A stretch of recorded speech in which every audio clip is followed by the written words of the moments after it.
የዚህ ፕሮግራም የክብር ስፖንሰሮች ሮያል ሚት ትሬዲንግ፣ ሚናሬት ኢንጂነሪንግ፣ ሂሊፍ የቆዳ ህክምናና የፀጉር ንቅለ ተከላ ስፔሻሊቲ ክሊኒክ፣ ዶክተር ፈቲያ መካከለኛ የጥርስ ህክምና ክሊኒክና ቀስተ ደመና አረቢያን መጅሊስ ናቸው። የአላህ ሰላም ረህመትና እዝነት በሁላችሁም ላይ ይስፈን። ውድና የተከበራችሁ ተመልካቾቻችን ሰላምታችን በያላችሁበት ይድረሳችሁ። እንደምን ሰንብታችኋል? እንደምን ከርማችኋል? ሳምንታዊው የኔ መንገድ ፕሮግራማችን ተጀምሯል። 9282 ላይ ወይም ያስቀደማችሁ እንደዚሁም 0937 11 68 99 ላይ ሀሳባችሁን እየላካችሁልን ሁሉ ጊዜ አብራችሁን ስለምትሆኑ እናመሰግናችኋለን። የኔ መንገድ ፕሮግራም እንግዲህ ለ12 ወራትና ከዛም በዘለቁ ጊዜያት የተለያዩ መንገደኞችን የህይወት ታሪክ ወደ እናንተ ያሻገረ ፕሮግራሙ ሳይደርስ ነበር። አሁን እረፍት ላይ መሆኑ ይታወቃል። እንዲሁ ደግሞ የመንገደኞችን የህይወት ታሪክ ገታ አድርጎ ወደ ክፍለ ሀገር ከዚህ ቀደም የነበሩ የህይወት መንገደኞቻችን ወደሚኖሩበት ቀዬ ጎራ እያልን የነበረውን ህልማቸውን፣ ትጋታቸውን፣ ስኬታቸውን ወደ እናንተ አሻግረን ነበር። ዛሬ ደግሞ በተለየ መልኩ በተለየ አቀራረብ አዲስ ሀሳብ ልናነሳ ዛሬ መንገደኛ ሳይሆን እንግዳ ስቱዲዮ ጋብዘናል። ከሱ ጋር ነው ቆይታ የምናደርገው። በያላችሁበት ቆይታችሁን ከኛ ጋር እንድታደርጉ እንጋብዛችኋለን። መልካም ቆይታ ይሆንላችሁ። ሰላም አለይኩም ኡስታዝ። ወአለይኩም ሰላም ወራህመቱላህ። እንግዲህ አንቱ ታውንትቼ ባንተነቱ አስፈቅጃለሁና ያው ይፋ ይሁንልኝ ብዬ ነው። ተቀብያለሁ። አክብረህን ስለመጣህ እጅግ አድርጌ አመሰግናለሁ። አላህ ያክብርልኝ። አሚን ወኢያኪ። ስለተገናኘን ደስ ብሎኛል። ዛሬ እንግዲህ በእኔ መንገድ ፕሮግራም ላይ ተመሳሳይ የሆነ መንገድ የሌላቸው ሰዎች ለመጀመሪያ ጊዜ ነው እዚህ ወንበር ላይ የተቀመጡትና እንደው ምናልባትም ተመልካቾች ቤታቸው ሆነው ሲያዩት ኡስታዝ ሳዲቅ እንዴ ሰልሞ ነው እንዴ ብለው ጥያቄ ሊያነሱ ይችላሉ። ይሄ ወንበር የሚታወቀው በእንደነዚህ አይነት መንገደኞች ስለሆነ ዛሬ ግን በተለየ መልኩ ደግሞ ሌላ ወግ ይኖረናል ወይ ደግሞ ሌላ መንገድን ነው የምናወራው ካንተ ጋር ኢንሻአላህ። የኔ መንገድ ፕሮግራምን ታየዋለህ? አዎ፣ አንዳንድ ጊዜ እከታተላለሁ። ሁሉ ጊዜም ሳይሆን በቋሚነት የምትከታተለው ባለቤቴ ነች። እንግዲህ የኔ መንገድ ፕሮግራም ላይ ወደ እስልምና የመጡ ሰዎች የህይወት መንገዳቸውን ወደ ሌሎች የምናሻገርበት ፕሮግራም ነውና ምናልባት እንደው ያለህን እይታ ያለህን ምልከታ ከማወቅ ብንጀምር ደስ ይለኛል። እንዲህ አይነት ፕሮግራሞች መዘጋጀታቸው በጣም ነው ደስ የሚለው። ምክንያቱም ሙስሊሞች ከውስጥ ሆነው የሃይማኖታቸውን ኒዕማ ሙሉ በሙሉ ሊረዱት አይችሉም። አንዳንድ ጊዜ ውጭ የነበረ ሰው ወደ ዲናችን ሲመለስ ወደ ተፈጠረበት ሃይማኖት ሲገባ ለዛ ነገር ያበቃው ምክንያቶቹ ምን እንደሆኑ ሲዘረዝር እስላምን በመቀበሉ የደረሰበትን መከራ እሱ ታግሶ ሲያልፍ እኛ ያ ሁሉ መከራ ሳይደርስብን ፈተናው ሳይገጥመን ግን እስልምናችን ላይ ምን ያህል እየተገበርን ነው የሚለው ነገር በራሱ የደውል ስለሆነ በጣም አሪፍ ነው። እንዲህ አይነት ፕሮግራሞች መቀጠል አለባቸው በደንብ። ልብ ላይ ቀረት ያለ የገረመህ መንገደኛ ይኖር ይሆን? ከዚህ ቀደም ካየኸው ረጅም ሰውዬ ጠቆር ያለ ስሙን አላስታውሰውም። ሀጂ ያሲን ናቸው። ከምባታ አካባቢ ወደዛ አካባቢ ያው የሳቸውን ነው። ያው እንዳልኩሽ አንዳንድ ጊዜ ነው ፕሮግራሞቹ ማየው፣ ሁሌ አይደለም።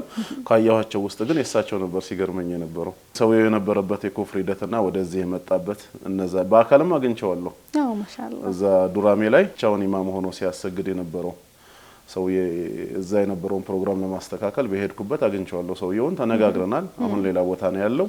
እዛ ያለበት ቦታም ኡስታዝ ተመድበዋል እና አናግሬዋለሁ። ጥሩ ነው። ወደ አንተ እንመለስ። ከኔ መንገድ ወጣ እንበልና በንጽጽር የዳዋ ዘርፍ ላይ እንግዲህ ስማቸው በግንባር ቀደምነት ከሚነሱ ኡስታዞች ውስጥ አንዱ ነው።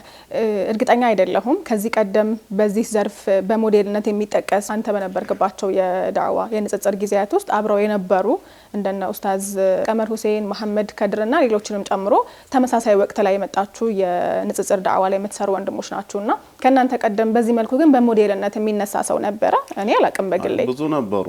አንድ ሼክ አህመድ የሚባሉ ኤርትራዊ ነበሩ። በኒ መስጊድ ላይ ለብዙ ጊዜ ይሄንን የንጽር ሃይማኖት ኮርስ ይሰጡ ነበር። የእሳቸው ተማሪ ከነበሩትም አንዱ ወንድም ሙራድ ሽኩር፣ እሱም እንደዚሁ አስተማሪ ነበር። እሱ ጋር የተወሰነ ጊዜ ራሱን ተምሬያለሁ። ያው ረጅም ጊዜ በተከታታይ ባይሆንም ኡስታዝ መሐመድ ከድርም ቀመር ሁሴንም ከኔ ይቀድማሉ ጥቂት ጊዜ ቢሆንም ያው ጉዳዩ የሚዲያ ጉዳይ ሆኖ ነው ትንሽ እንትን እንዲል ያደረገው እንጂ የሚቀድሙ ብዙ አሉ። አሁን ደግሞ በጣም ብዙዎች አሉ ጥሩ ወንድሞች የሆኑ ማለት ነው። እና ከኔ በፊት ነበሩ። እኔ ጀማሪ አይደለሁም።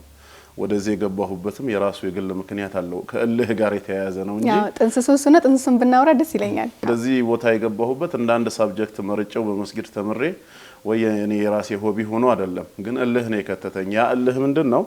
ሰፈራችን ላይ ወደ ሆላንድ ኤምባሲ አካባቢ ወደ 18 ማዞሪያ መውጫ ማለት ነው።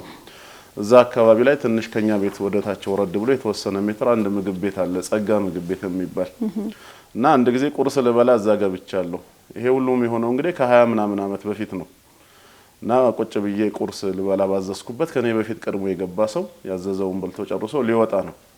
ያው ሊወጣ ሲል ግዳጄ ሊወጣ ብሎ ነው መሰለኝ ዳዕዋ ሊያደርግልኝ ወደ እኔ መጣና ወንድም ኢየሱስ ጌታ ነው አለኝ። አይደለም አልኩት። የዛኔ እንደ እስላምኛ የምንማረው ነብይ መሆኑን ነው። ስለዚህ ለመከራከር ብቃቱ ባይኖርኝም አይደለም ብዬ ለመመለስ ግን ምንም ያሳፍረኝ ነገር ስላልነበር አይደለም ነብይ ነው አልኩት። አረ የጌቶችም ጌታ ነው አለኝ። ተሳስተሃል አይደለም አልኩት።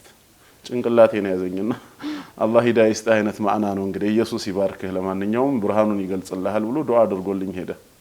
በጣም ተናደድኩኝ። ሙስሊም ነኝ፣ ሐቅ ላይ ነው ያለሁት፣ እንዴት እሰበካለሁ የሚል ነገር እልህ ያዘኝ። መንገድ የጠፋበት ፈጣሪውን ያላወቀ ሰው ቢሆን ጥሩ ነው። ነገር ግን የዓለማቱን ጌታ አንዱን አምላክ አላህን ማመልክ ሙስሊም ሆኜ ሳለ እንዴት ይሰብከኛል? በጣም ተናደድኩ። ኡስታዝ ተማም ኑረዲ የሚባል ነበር የዛኔ ኪታብ ያስቀረኝ የነበረው እንደ ኡሱሉ ሰላሳ የመሳሰሉትን ሄጄ ነገርኩት። የሼህ አህመድ ዲዳት በ1985 የዛሬ 30 ዓመት የተዘጋጀውን ኢየሱስ እውን ፈጣሪ ነውን የሚለው መጽሐፍ እሱ ያነበው ነበር። እኔ አላውቀውም ይሄን መጽሐፍ። ከዛ ካነበበው ላይ ነው ከደብተሩ ማስታወሻ አምጥቶ ይኸውልህ ብሎ ለመጀመሪያ ጊዜ ያሳየኝ ጥቅስ ዮሐንስ ወንጌል ምዕራፍ 5 ቁጥር 30 ላይ ያለው እኔ ከራሴ አንዳች ላደርግ አይቻለኝም የሚለውን አሳይቶኝ ምንም ማድረግ እንደማይችል ኢሳ እየተናገረ በዚህ ጥቅስ ላይ እንዴት እሱ አንተን ጌታ ነው ብሎ ይሰብከሃል አለኝ። እኔ አላውቅማ ይሄን ጥቅስ ጠኝ አልኩት። ይሄ ጥቅስ ካለ ሁሉንም ማስለም አይቻልም ወይ ነበር ነው ብለው ጉዳዩ ሂዳያ በአላህ እጅ መሆኑን በአግባቡ አልተረዳሁም በሰዓቱ። ከዛ ሰዓት ጀምሮ ነው በተነጻጻሪ መልኩ ኡስታዙ ከሚያስተምረን ኪታብ ባሻገር ስለነሱ የተጻፉ መጽሐፎችን ማንበብ የጀመርኩት በተለይ ሼህ አህመድ ዲዳት ረሂመሁላህ። ስለዚህ ያቺ የመጀመሪያ መነሻዬ ነች። እልህ ነው ማለት ነው በቃ ጅማሬው እንጂ ልክ አሁን ቁርአን ቤት ልከን ቁርአን እንደምንቀራው ስንጨርስ ደግሞ ወይ ፊቅህ ከሆነ ከሰፊና እንደሚጀምረው ሐዲስ ከሆነ ከ40 እንደሚቀራው የንጽር ሃይማኖትን በተለይ ባይብልን እንደ አንድ ሳብጀክት ላነበው ፈልጌ አይደለም። አስለም ምን ይጠቅመኛል? እኔ ዲን አለኝ ሙሉ የሆነ ነገር። እንደውም አባቴ እዛና እንደ ጠይቆኝ ነበር መጽሐፍ ቅዱስን በተደጋጋሚ በእጄ ሲያየው አስቀምጦ ነው የጠየቀኝ። እምነትን ልትቀይር ነው ወይ አለኝ። እንዴት ብዬ ሐቅን እቀይራለሁ አልኩት። ነገር ግን በከነሱ ጋር በመንወያይበት ሰዓት ስለነሱ ማንሳት ያለብኝ ጥቅስ ካለ ከዚህ ውስጥ እንዲይዝ ነው ብዬ ነግሬ አረጋግጬዋለሁ። ያቺ ሰበብ ሁና ነው እንግዲህ መቼም በአዘል የተጻፈ የተወሰነ ቢሆንም መነሻ የነበረው ያ ነው እንጂ እንደ ኮሌጅ ተምሬው ወይ ደግሞ እንደሆነ ሳብጀክት መማር አለብኝ ብዬ ራሴን አሳምኜ አይደለም። ያን ሰው ግን ከዛ በኋላ ላገኘው አላውቅም ረስቼዋለሁ። ምናልባትም ተገናኝተን የኔም ዳዕዋ ደርሶት ሊሆን ይችላል በመልክ ሳላቀው ወይ ሳይደርሰው በሌሎች በኩል የእስላም መልእክትም ሊደርሰው ይችላል። በህይወት ካለም አላህ ሂዳያ ይስጠው። አላኩል ያህል ያቺ ነች መነሻዬ። ትልቁ ጥንስስ ሆኖ ምናልባት ያለበት መንገድ ግን አሁንም አይታወቅም። አዎ አናዶኛል። ሙስሊም ነኝ እንዴት ተሰበካለሁ ነው? በአንድ ጌታ የማምን ሙስሊም ሆኜ ሳለ እንዴት ነው የምሰበከው? እከሌ ጌታ ነው እስከዛሬ ያለ ጌታ ነበር ማለት ነው የነበርኩት? ላስተዋለው ሰው በጣም ክሊክ የሚያደርግ ነገር ነው። ያ ነው እልህ ውስጥ የከተተኝ እሱ ነው እና በዛሽ ሰበብ ገባሁኝ። እንደተባለው ሰውየውን አላገኘሁትም። እኛ እየኖርንበት ያለውን የብርሃን ህይወት ሌሎች እንዲኖሩበት ጥሪ ማድረጉንም በዚህኛው መንገድ ጀመርከው። ለምን ሰዎችን ወደ እስልምና መጣራት ያስፈልጋል? እስልምና ውስጥ ምን የተለየ ነገር ስላለ ነው? ለሁለት ነገር ነው እንደው አጠር አድርጎ ለመግለጽ ከሆነ አንደኛው ከእስላም ውጭ ሐቅ ስለሌለ ፈጣሪ አምላካችን አላህ አንድ እንደሆነ ሁላ የጀነት መግቢያ መንገዱም አንድ ብቻ ነው። ያም ምንድነው? ዲነል ኢስላም ነው። ዒባደቱላህ ዐዘ ወጀል አላህን በብቸኝነት ማምለክ እርሱን ብቻ መገዛት ማለት ነው። አላህ ከመጀመሪያው ሰው ከአደም ጀምሮ እስከ መጨረሻ አላህ መልእክተኛ እስከሆኑት እስከ ነብዩ መሐመድ ድረስ አለይሂ ሰላቱ ወሰላም የላካቸው 124000 ነቢያት 315ቱም ሩሱሎች በእስላም መንገድ ላይ ነው የተላኩት። ሁለት ሃይማኖት ወይ ሶስት ሃይማኖት በየዘመናቱ አላህ አልሰጠም። ስለዚህ ብቸኛው የመዳኛ መንገድ በሱረቱ አሊ ኢምራን ቁጥር 85 ላይ እንደገለጸው ወመን يبتغي غير الاسلام دينا فلن يقبل منه ነው ያለው። ከእስልምና ሃይማኖት ውጪ ሌላን ሃይማኖት ማለትም ፈጣሪ አምላኩን የሚያመልክበት መተዳደሪያ ደንብና ስርዓትን የሚፈልግ የሆነ ሰው ፈጽሞ ከሱ ስራውን ማምልኮም ተቀባይ የለውም። وهو في الاخره من الخاسرين በመጨረሻው ዓለም ከከሳሪዎች ነው የሚሆነው ይላል። ስለዚህ ሰዎች ወደ እስላም መምጣት የሚያስፈልጋቸው እኛ ጥሪ ልናደርግ የሚገባን አንዱና ዋነኛው ምክንያት እስላም ብቸኛው የመዳኛ መንገድ ስለሆነ ነው። ሁለተኛው ደግሞ የራሳችንን ግዳጅ መወጣትም ስለሆነ ነው። እንጠየቃለን አላህ ፊት መልእክተኞች የተሰጣቸውን መልእክት የት እንዳደረሱት እንደሚጠየቁ ሁላ ከመልእክተኞች በኩል ለኛ ደግሞ የደረሰን መልእክት ምን እንዳደረግንበት ምን እንደሰራንበት አላህ ፊት መጠየቃችን አይቀርም። ከዛ ውስጥ አንዱ ምንድነው? ኡድዑ ኢላ ሰቢል ረቢከ ቢልሂክመቲ ወልመውዒዘቲ ልሐሰና ይላል። ወደ ጌታህ መንገድ ጥበብ ባዘለ ንግግርና በመልካም ግሳጼ ተጣራ ወጃዲልሁም ቢለቲ ሂየ አህሰን ያለው ሙስሊም ያልሆኑ ሰዎችም መልካም በሆነው ከጭቅጭቅ ከስድድብ በራቀ መልኩ ተወያያቸው ተከራከራቸው ይላል። ስለዚህ በተገኘው አጋጣሚ ወደ እስላም መጣራት ምንድነው ሃይማኖታዊ ግዳጃችን ነው። ይሄን ግዳጅ ለመውጣትና ነገ አላህ ፊት ላለመጠየቅ ነው። ለምን አልሰለሙም ተብለን ግን አንጠየቅም። ሂዳያ በእኛ እጅ አይደለምና ግዳጃችንን ባለማድረስ ግን ልንጠየቅ እንችላለን። ረሱል አለይሂ ሰላቱ ወሰላም በልጉ ዐኒ ወለው አያ ብለዋል። አንዲትም አንቀጽ ወይም አንዲት ሐዲስ ከሳቸው የሰማነውን ነገር አድርሱ ነው። የግድ ለሙስሊም ብቻ የሚል ገደብ የለውም። ስለዚህ ሰዎች እስላምን ማወቅ የሚያስፈልጋቸው ከጀሃነም እሳት ከአላህ ቁጣ ለመትረፍና ጀነት ለማግኘት ለመዳን ብቸኛ መንገድ ስለሆነ ነው። ይሄንን የመዳኛ መንገድ ሰዎች እንዲያገኙት ይሄንን መዳኛ እንዴት እናስተዋውቅ? እንዴት ባለ መልኩ ስንጣራ ወደዚህ መንገድ ለማስተዋወቅ ለመጣራት ቅድሚያኛ ራሳችን በመዳኛው መንገድ ላይ መሆን አለብን። ልናውቅ ይገባል። አንደኛ ያ የሚገኘው በመማር በማወቅ ነው። ሁለተኛ ደረጃ ደግሞ በተግባር በማሳየት ነው። ከአንገት በላይ እውቀት ብቻ ሆኖ ለሰዎች ብንነግራቸው ህይወታችንን ነገር ግን ባህሪያችን የዛ ነገር ተቃራኒ ከሆነ ዳዕዋው ስኬታማ ሊሆን አይችልም። ስለዚህ ያወቅነውን ነገር በተግባር የምንቀይር ሰው መሆን አለብን። ከዛ በኋላ ነው ሰዎችን ወደዚህ መንገድ ልንጣራ የሚገባው። ሼክ መሐመድ ቢን አብዱል ወሃብ ረሂመሁላህ ኪታብ ኡሱሉ ሰላሳ ላይ ገና ሲጀምሩ የመጀመሪያው መክፈቻ ላይ ኢዕለም ረሂመከላህ አነሁ የጂቡ ዐለይና ተዓሉሙ 40 መሳኢል ያሉት ነገር አለ። በሁላችንም ላይ ልናውቀው ልንማረው ልንሰራባቸው የሚገቡ 4 መሰረታዊ ነገሮች አሉ ብለዋል። የመጀመሪያው ሃይማኖቱን ማወቅ ነው፣ አልዕልም ነው። ሁለተኛው አልዓመሉ ቢሂ ይላሉ፣ ባወቅነው ነገር መስራት መተግበር ነው።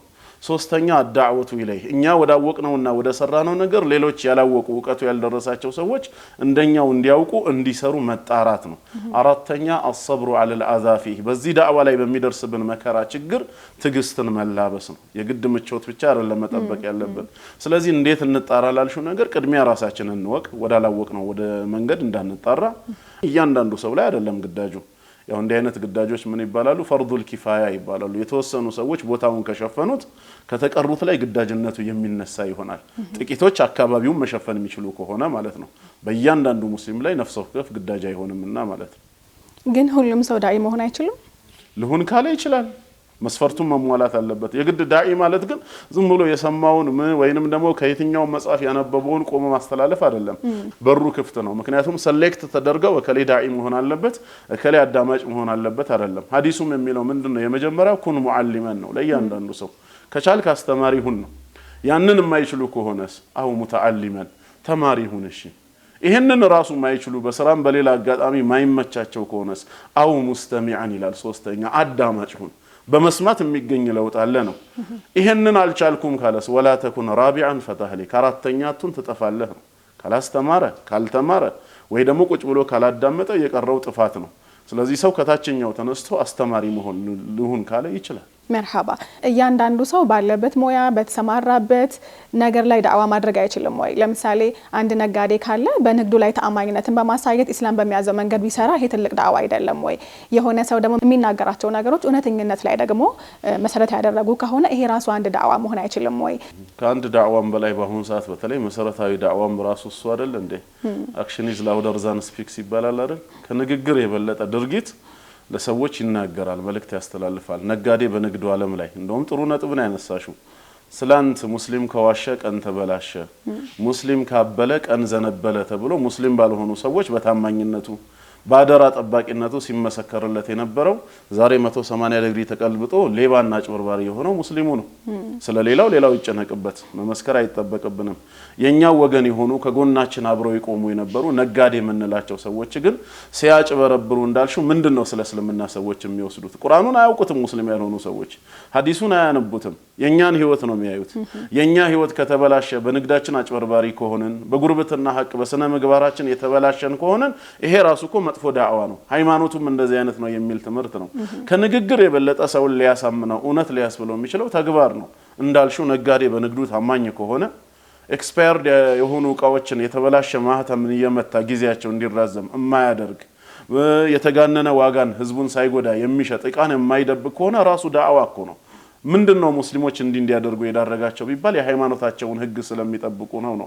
ይሄ ማለት ሃይማኖታቸው የሚያስተምራቸው ነገር አለ ማለት ነው። ስለዚህ ሁሉም በተሰማራበት የሥራ ዘርፍ በህክምናውም በንግዱም ዓለም በአስተማሪነትም በሌላ መልኩ እስላምን የሚያንጸባርቅ ከሆነ ከዚህ በላይ ምን ዳዕዋ አለ? አላህም እኮ የሚፈልገው ንግግሩን ሳይሆን ዋናው ተግባሩን ነው። لما تقولون ما لا تفعلون የሚለው ይሄንን ነው። እኛ ማን ተገበረውን ነገር መናገራችን አላህ ዘንድ ሁሉ ሊያስጠይቅ ይችላል ነው። እምንናገር ከሆነ የምንናገረውን ነገር ስሩበት ነው የተባልነው። ሚዛን ላይም ነገር የሚቀመጠው ምንድነው? ይሄው ስራችን ነው። ስለዚህ በንግዱም ዘርፍ በየትኛው መልኩ አንድ ሰው እስላምን ካንጸባረቀ ዳዕዋ ያደረገ ነው ማለት ነው። ትክክል። መርሐባ። ስንመለስ ደግሞ ምናነሳቸው ነገሮች አሉ። ውድና የተከበራችሁ ተመልካቾቻችን ተከታተላችሁ ያላችሁት የኔ መንገድ ነው። አብራችሁን ስላላችሁ እናመሰግናለን። ስንመለስ ደግሞ ምናነሳቸው ሀሳቦች አሉ። አብራችሁን ቆዩ።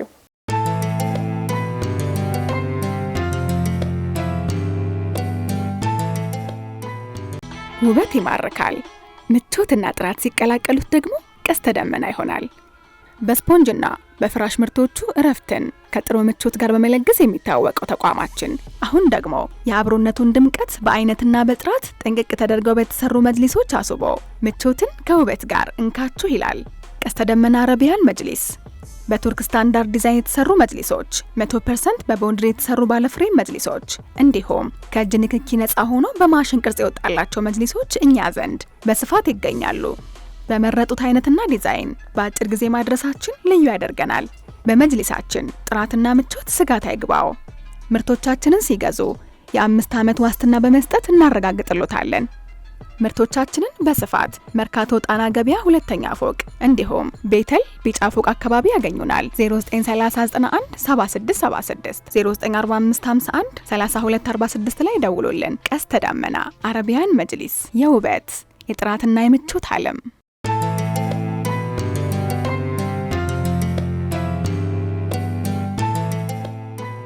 ተመልሰናል። ወደኔ የተከበራችሁ ተመልካቾቻችን የተከታተላችሁ ያላችሁት የኔ መንገድ ነው። አብራችሁን ስላላችሁ እናመሰግናለን። ቆይታ እያደረግን ያለነው ከኡስታዝ አቡ ሀይደር ወይም ደግሞ ሳዲቅ መሐመድ ጋር ነው። እኔ ራሴ ጠፋብኝ፣ ምክንያቱም ብዙ ጊዜ ሰዎች የሚያውቁት አቡ ሀይደር በሚለው ስያሜ ነው። አያውቁትም ሳዲቅን። እንደውም አብዛኛዎቹ ከዚህ በፊት መስጊድ ለማሰራት ለመድረሳ ለምን ፈንድራይዚንግ ስናሰባስብ ራሱ ያው አንዳንዶቹ በባንክ መላክ ያልቻሉት የዘን ከውጭ ነው ዝም ብለው በሐዋላ በኩል የሚልኩት ሐዋላ ሰራተኞቹ ሲደውሉ አቡ ሀይደር ተብለናል፣ ያባተ ስም ማን ነው አቡ ሀይደር ያንተ ነው ወይ የሚሉኝ አሉ። የላኩትም አቡ ሀይደር ነው የሚያውቁት። ይሄ ኩንያ ይባላል። ያው በእስላም የተለመደ ነው። ነብያችን ሰለላሁ ዐለይሂ ወሰለም ከሙሐመድ በላይ አቡል ቃሲም የሚለው ስያሜ የተለመደ ነው።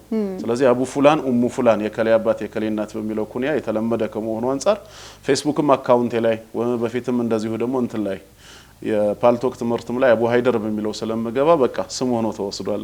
አዎ ሳዲቅ መሐመድን ግን የሚያውቀው ይኖር ይሆን? እንደው በዚህ መልኩ ልክ አቡ ሀይደር ባለበት መልኩ አሁን እንግዲህ ያው ሳዲቅ መሐመድ በሚለው በሰሞኑ በተደረገው ርብርብ አካውንት ላይ ስም እሱ ስለተሰራጨ ብዙ ሰው አውቆታል እንጂ አቡ ሀይደር አሁንም ያው መሪነቱን ይዟል። የተስማማህበትም ይመስላል። ትክክል። ኩንያ ነው፣ የተወደደም ነው። በእስላም የተወደደም ተግባር ስለሆነ ቀበለዋለሁ። መርሐባ። እንዳለ መታደል ሆኖ በስብዕናችን በማንነታችን እስልምናን ወድጄ የገባው የሚለን ሰው አይገጥመንም።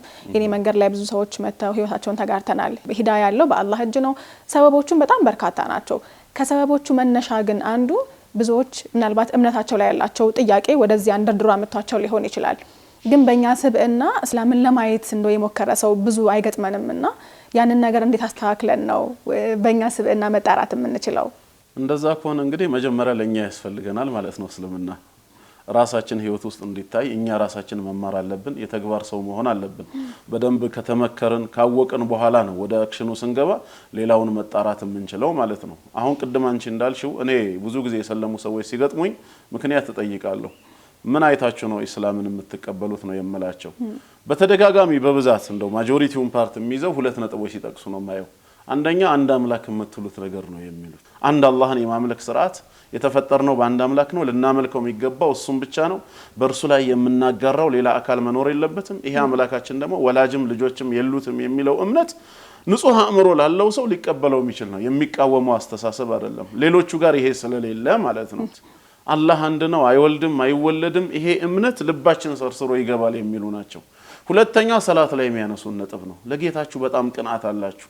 ምንም ስራ ብትሰሩ ተማሪም ብትሆኑ የሰላት ወቅት አታሳልፉም።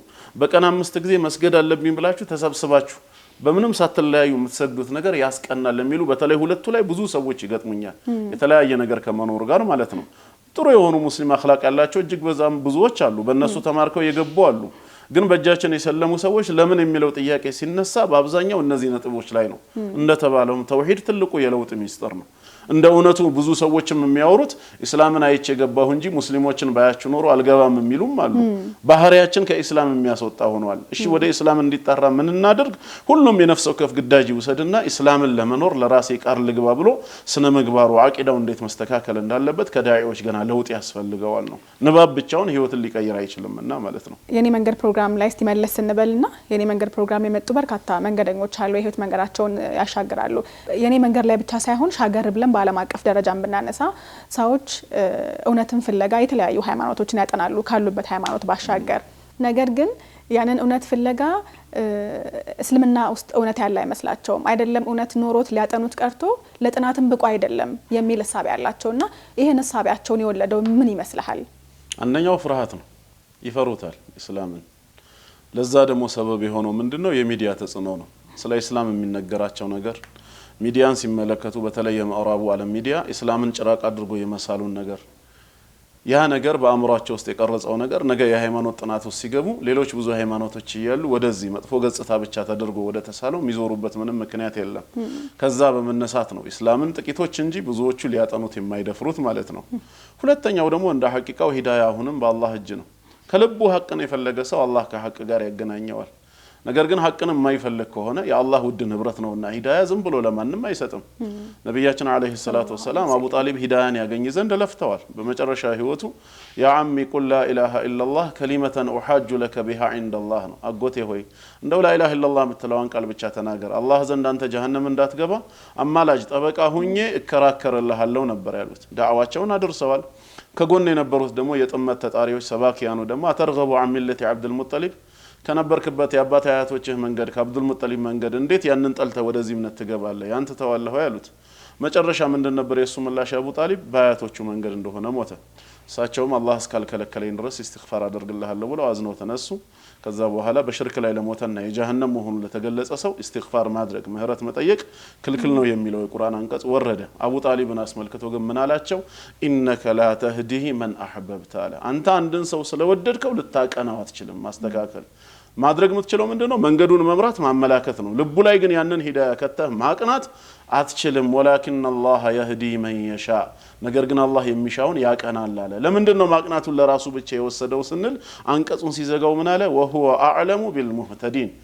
ቅናቻ መንገድ የሚገባቸው እነማን እንደሆኑ እኔ ስለማውቅ ነው አለ በማን ልብ ላይ ሂዳያ መግባት ያለበት የኛ ድርሻ ምንድነው ዳዕዋውን ማድረስ ነው ስለዚህ ሃይማኖትን እናጠናለን የሚሉ ሰዎች ከልብ ሐቅን ፈልገው ነው ወይስ አይደለም አላህ የልባቸውን ያውቃል ከልቡ የፈለገውን ሰውማ አላህ ያገናኘዋል በሆነ መንገድ በሚጠላው እንደውም አንድ ሐዲስ አለ አይደል እንዴ አጂበ ረቡና ቢቀውሚን يقادون إلى الجنة بالسلاسل ميلاله بسنسلت ታስረው ጀነት በሚገቡ ሰዎች ጌታችን ተገረመ ይላሉ አግራሞቱ ሐዲሱ ላይ ተጠቀሰው ምንድነው ምን ያህል ከኢስላም የራቀ መንገድ ሆኖ ግን የገቡበት ነው ምንድነው ሲባል ማብራሪያው ላይ እስላምን ለማዋጋት በጦር ሜዳ ይወጣሉ አሁን አላማቸው ምንድነው የነዚህ ሰዎች እስላምን ማጥፋት ሙስሊሞችን መግደል ነው ይማረካሉ በሙስሊሞች ይያዙና እስር ቤት ቁጭ ይላሉ እስር ቤት ውስጥ ያለው የሙስሊሞች ክብካቤን ሲመለከቱ በክብራቸውም በአካላቸው ምንም ስቃይ እንደማይደርስባቸው በዛ ባገኙት አጋጣሚ ስለ እስላም ሲሰሙ ይማረኩና እዛው ይሰልማሉ ሊያጠፉ የወጡ ሰዎች ሰልማው አጀላቸው ደርሶ በዛው ጀነት ይገባሉ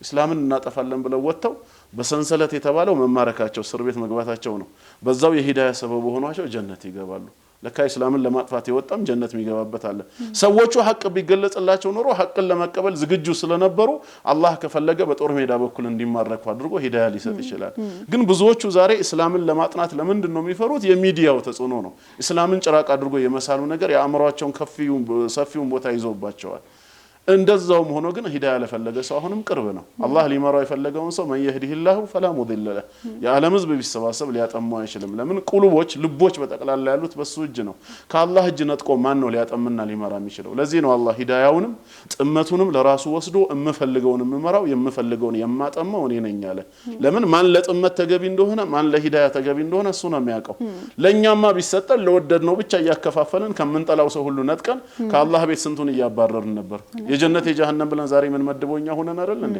ለዚህ ነው እና ሰዎች እስላምን እንዳያዩ የዳረጋቸው የሚዲያው ተጽዕኖን ነው ሌላው ደግሞ እስላምን በራሳቸው መፍራታቸው አንዳንዶቹ ጭራሽ የማይሞከርም አድርገው የሚያስቡት አሉ መመራትም ሁሉም ነገር በአላህ እጅ ሆኖ ሳለ እንደ ሰውኛ ግን ስናወራ እንደነዚህ አይነት አሉታዊ ሐሳብ ያላቸውን ሰዎች በምን መልኩ ነው ማረቅ የምንችለው ሐሳባቸውን ያው ሰዎችን በመናገኝባቸው ማህበራዊ ሚዲያዎች ላይ እስላምን ተደራሽነቱን ሰፋ በማድረግ እነዚህን ነጥቦች ልክ እኔና አንቺውን እንዳነሳ ነው ጉዳዩን አንስተን ሰፊ ማብራሪያ በመስጠት ነው ሶሻል ሚዲያ በአሁን ሰዓት ትልቁን ቦታ የሚቆጣጠረው እሱ ነው መስጂድ ያላገኝናቸውን ሰዎች እዛ ነው የምናገኘው መስጂድ ላይ ቁጭ ብለን ብናስተምር ምናልባት 100-200 ሰዎች ይሆናሉ በዙሪያችን ቁጭ ብለው የሚከታተሉት ሚዲያው ላይ ግን አንዴ ተለቆ ሁሌም የሚገኝ ስለሆነ በሺዎችን ልናገኝ እንችላለን በዚህ ጉዳይ ዳዒዎች ተሰብስበው አንድ የሆነ ቲም ፈጥረው እስላምን ቀለል ባለ መንገድ ለሰዎች ለማስረዳት እነሱ እንደሚያስቡት የሚከብድ እንዳልሆነ ወይ ሌሎች እንደሚያወሩት ሰውን የመግደል ጽንፍን ያቀፈ እምነት እንዳልሆነ በሰፊው ዝግጅት ተደርጎ ዳዕዋችንን ማድረስ ነው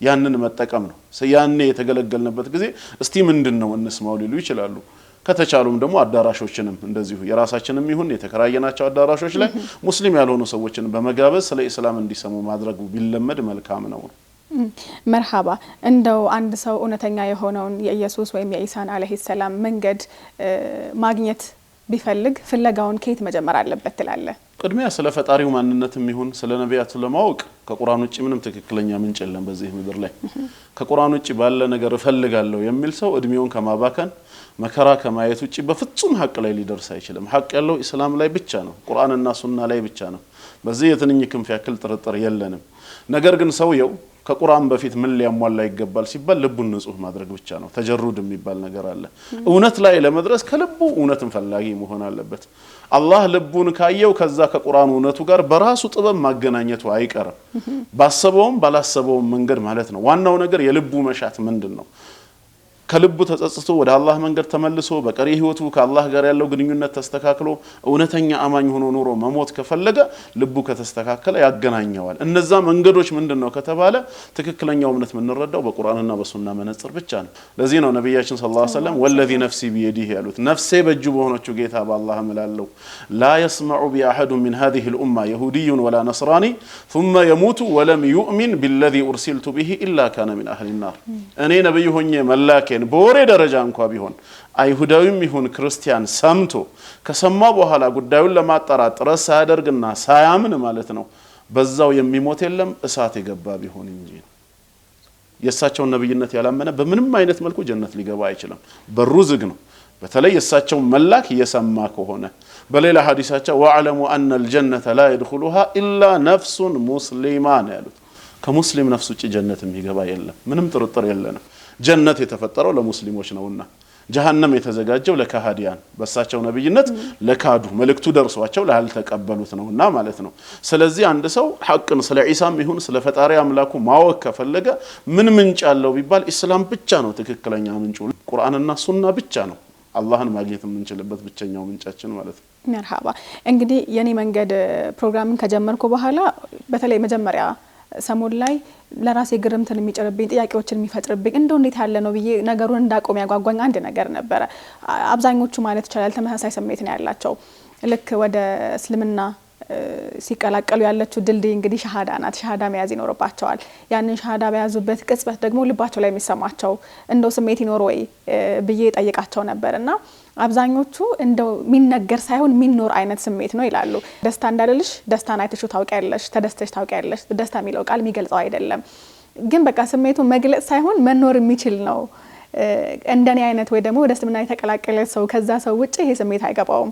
የሚል ሐሳብ ይሰጡኛል ሁሉ ጊዜና ያጓጉኛል ሻሃዳ በሚይዙበት ቃሏን ባሉበት ወቅት አላህ ልባቸው ላይ የሚያስቀምጥላቸው አዲስ ነገር ይኖራልና ያአላህ ፍላጎት ሆኖ ሰበብ ሆነ ሻሃዳ አሲዛቸዋልና ያ ስሜት እንደው ምናልባት ሻሃዳ ከሚያስይዘው ሰው ጋር ይገናኝ ሆን ስሜቱ ባውቅ ደስ ይለኛል አንተ ጋር ምን ፈጥሯል በተለይ መጀመሪያውን ቀን ካስታወስካ ደስ ይለኛል አይ ስሜቱ ሳይሆን ብዙ ጊዜ ግራም ይገባኝ ማጆሪቲው ወይ ሁሉም ማለት ይችላል ያለቅሳሉ እሱ ነው ግራም ይገባኝ ለምን ነው የሚያለቅሱት ትላለ ሻሃዳ ይያዙ ያለቅሳሉ እንደውም አንዳንዴ ራሳችንን ያስለቅሱናል እኛ ግን ምናለቅሰው ገብቶን አይደለም በቃ የነሱ ለቅሶ ተጋብቶብን ነው ማለት ይቻላል ስንጠይቃቸው ራሱ ለመናገር የሚያቀታቸው አሉ ከሰለሙ በኋላ ትንሽ አረጋግተናቸው ያው ብዙ ጊዜ መጀመሪያ ሻሃዳ ነው የምናስይዘው ትርጉሙን ነግረናቸው በአማርኛም በአረብኛም ከዛ በኋላ ትንሽ ሲረጋጉ መስለም ያለው ጥቅም አልእስላሙ የጅቡ ማቀብለ አንድ ሰው ሰለመ ማለት ከዚህ በፊት የነበረው ሙሉ ህይወቱ ከአላህ ጋር የሚያገናኘው ጥፋቶቹ ሁሉ ተሰርዘው ንጹህ ሰው እንደሚሆን ይነገረዋል እና ያንን ከነገርናቸው በኋላ ግን ይቅርታ ቅድም ለምንድን ነው ያለቀስከው ሻሃዳ ስትይዝ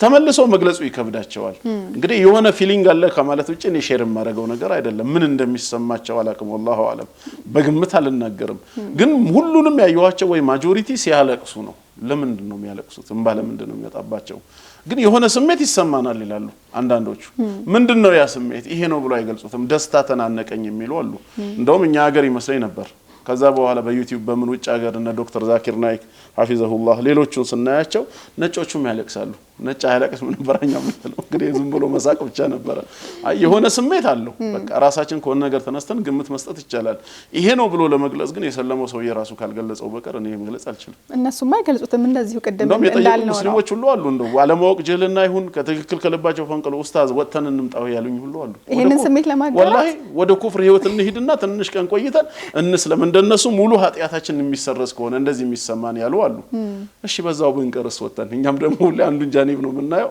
እንዴት እንድክፈር ይባላል ባይሆን እዚሁ ከሆነን ያሳለፈነውንም አላህ ኃጢያታችንን እንዲምረን ተውበትና ኢስቲግፋር እናደርግ ይባላል ቅናት እንኳን ውስጣችን ከገባ ወጥተን እንመለስ መውጣታችን አላህን ካስቆጣው እሱን መካድ ተመልሰን ስንመጣ ቁልፉ በእጃችን አይደለም እንደ ቤት በር አስሬ ገብቼ ልወጣ እችላለሁ ይሄ ግን ሂዳያ ነው አሁንም እስልምና ላይ ያለነው እኮ አላህ ጠብቆን እንጂ የኛ ስነ ምግባር የኛ መልካም ነገር እስላም ላይ እንድንቆይ ያደረገው አስተዋጽኦ ሆኖ አይደለም እስቲ አንዴ መለሳለሁ ጥቂት ቀን ልቆይ ብል በዛው በሩን ቢዘጋብኝስ ጌታዬ ተቆጥቶ ልንፈራ ይገባል አይ በእነሱ ቀንቻለሁ ከተባለስ እዚህ ሆነሽ አንቺ አላህን መማር ትቻለሽ ኃጢያቴን ማረኝ ልክ እነሱን እኔ አሁን ሰበብ ሆኜ በትክክል ሻሃዳ ካስያስኳቸው እነሱ ንጹህ እንደሚሆኑትላ ያ ረቢ እኔንም ንጹህ አድርገኝ ብለው ምን ይገደዋል ያን ማድረግ ይቻላል ፊሊንጋቸው ላግኘው የሚለው ግን ሻሃዳ የሚያስይዘው ሰው ያ ፊሊንግ አይመጣም ነው ምለው ስቲላው እኔ የሚነግረኝ ሰው ባገኝ ደስ ይለኛል እኔማ ካንተ አገኛለሁ ብዬ ነበር በጣም ብዙ ስለሆኑ ምናልባት እንደው ሚስጥሩ ከተገኘ ብዬ ነበር በዚህ በኩል እኔ ምንም ስሜቱን አላገኘሁትም ከነሱም አልሰማሁም እንኳን ራሴ ላገኘው እነሱም ላይ ራሱ ይሄ ነው የሚል ነገር ገለጻ አላገኘም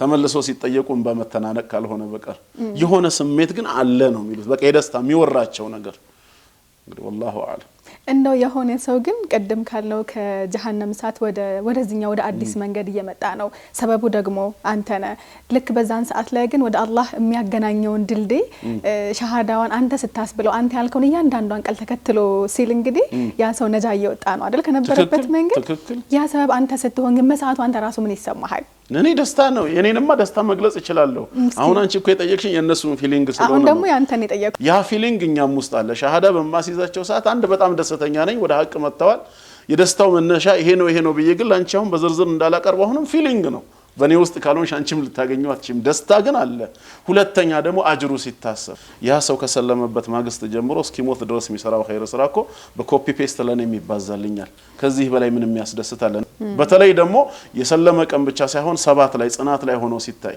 ያን ሰው የሆነ ቀን አግኝቸው ትላንት ምን እንደነበረ ሲታሰብ የሆነ ደስታ ይመጣል አላኩል ያህል እንግዲህ አንቺንም እኔንም ሂዳያ ሰበብ ያደርገን አሚን አሚን እንደው በንጽጽር ዳዕዋ ላይ ረጅም አመታትን ሰርተሃል አሁን እንዳወራ ነውም ደግሞ ብዙ ሰዎች አልহামዱሊላህ እስልምና እንዲቀላቀሉ አላህ አንተን ሰበብ አድርጎታልና ምናልባት ግን የእስልምናን ሐቀኝነት እውነተኝነት የእስልምናን ብርሃን ተረድቶት ለእስልምና ተረድቶ ነገር ግን ሻሃዳውን ለመያዝ ዘግይቶ ሞት የቀደመው ይኖር ይሆን ይሄንን ስንመለስ እናወራዋለን ኢንሻአላህ እንመለሳለን አብራችሁን ቆዩ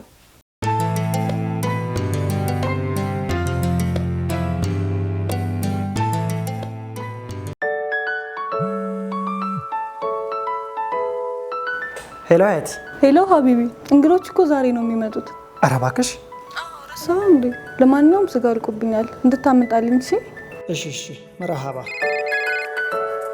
ሄሎ ጤና ይስጥልኝ ሮያል ሚት አንድ በግ ፈልጌ ነበር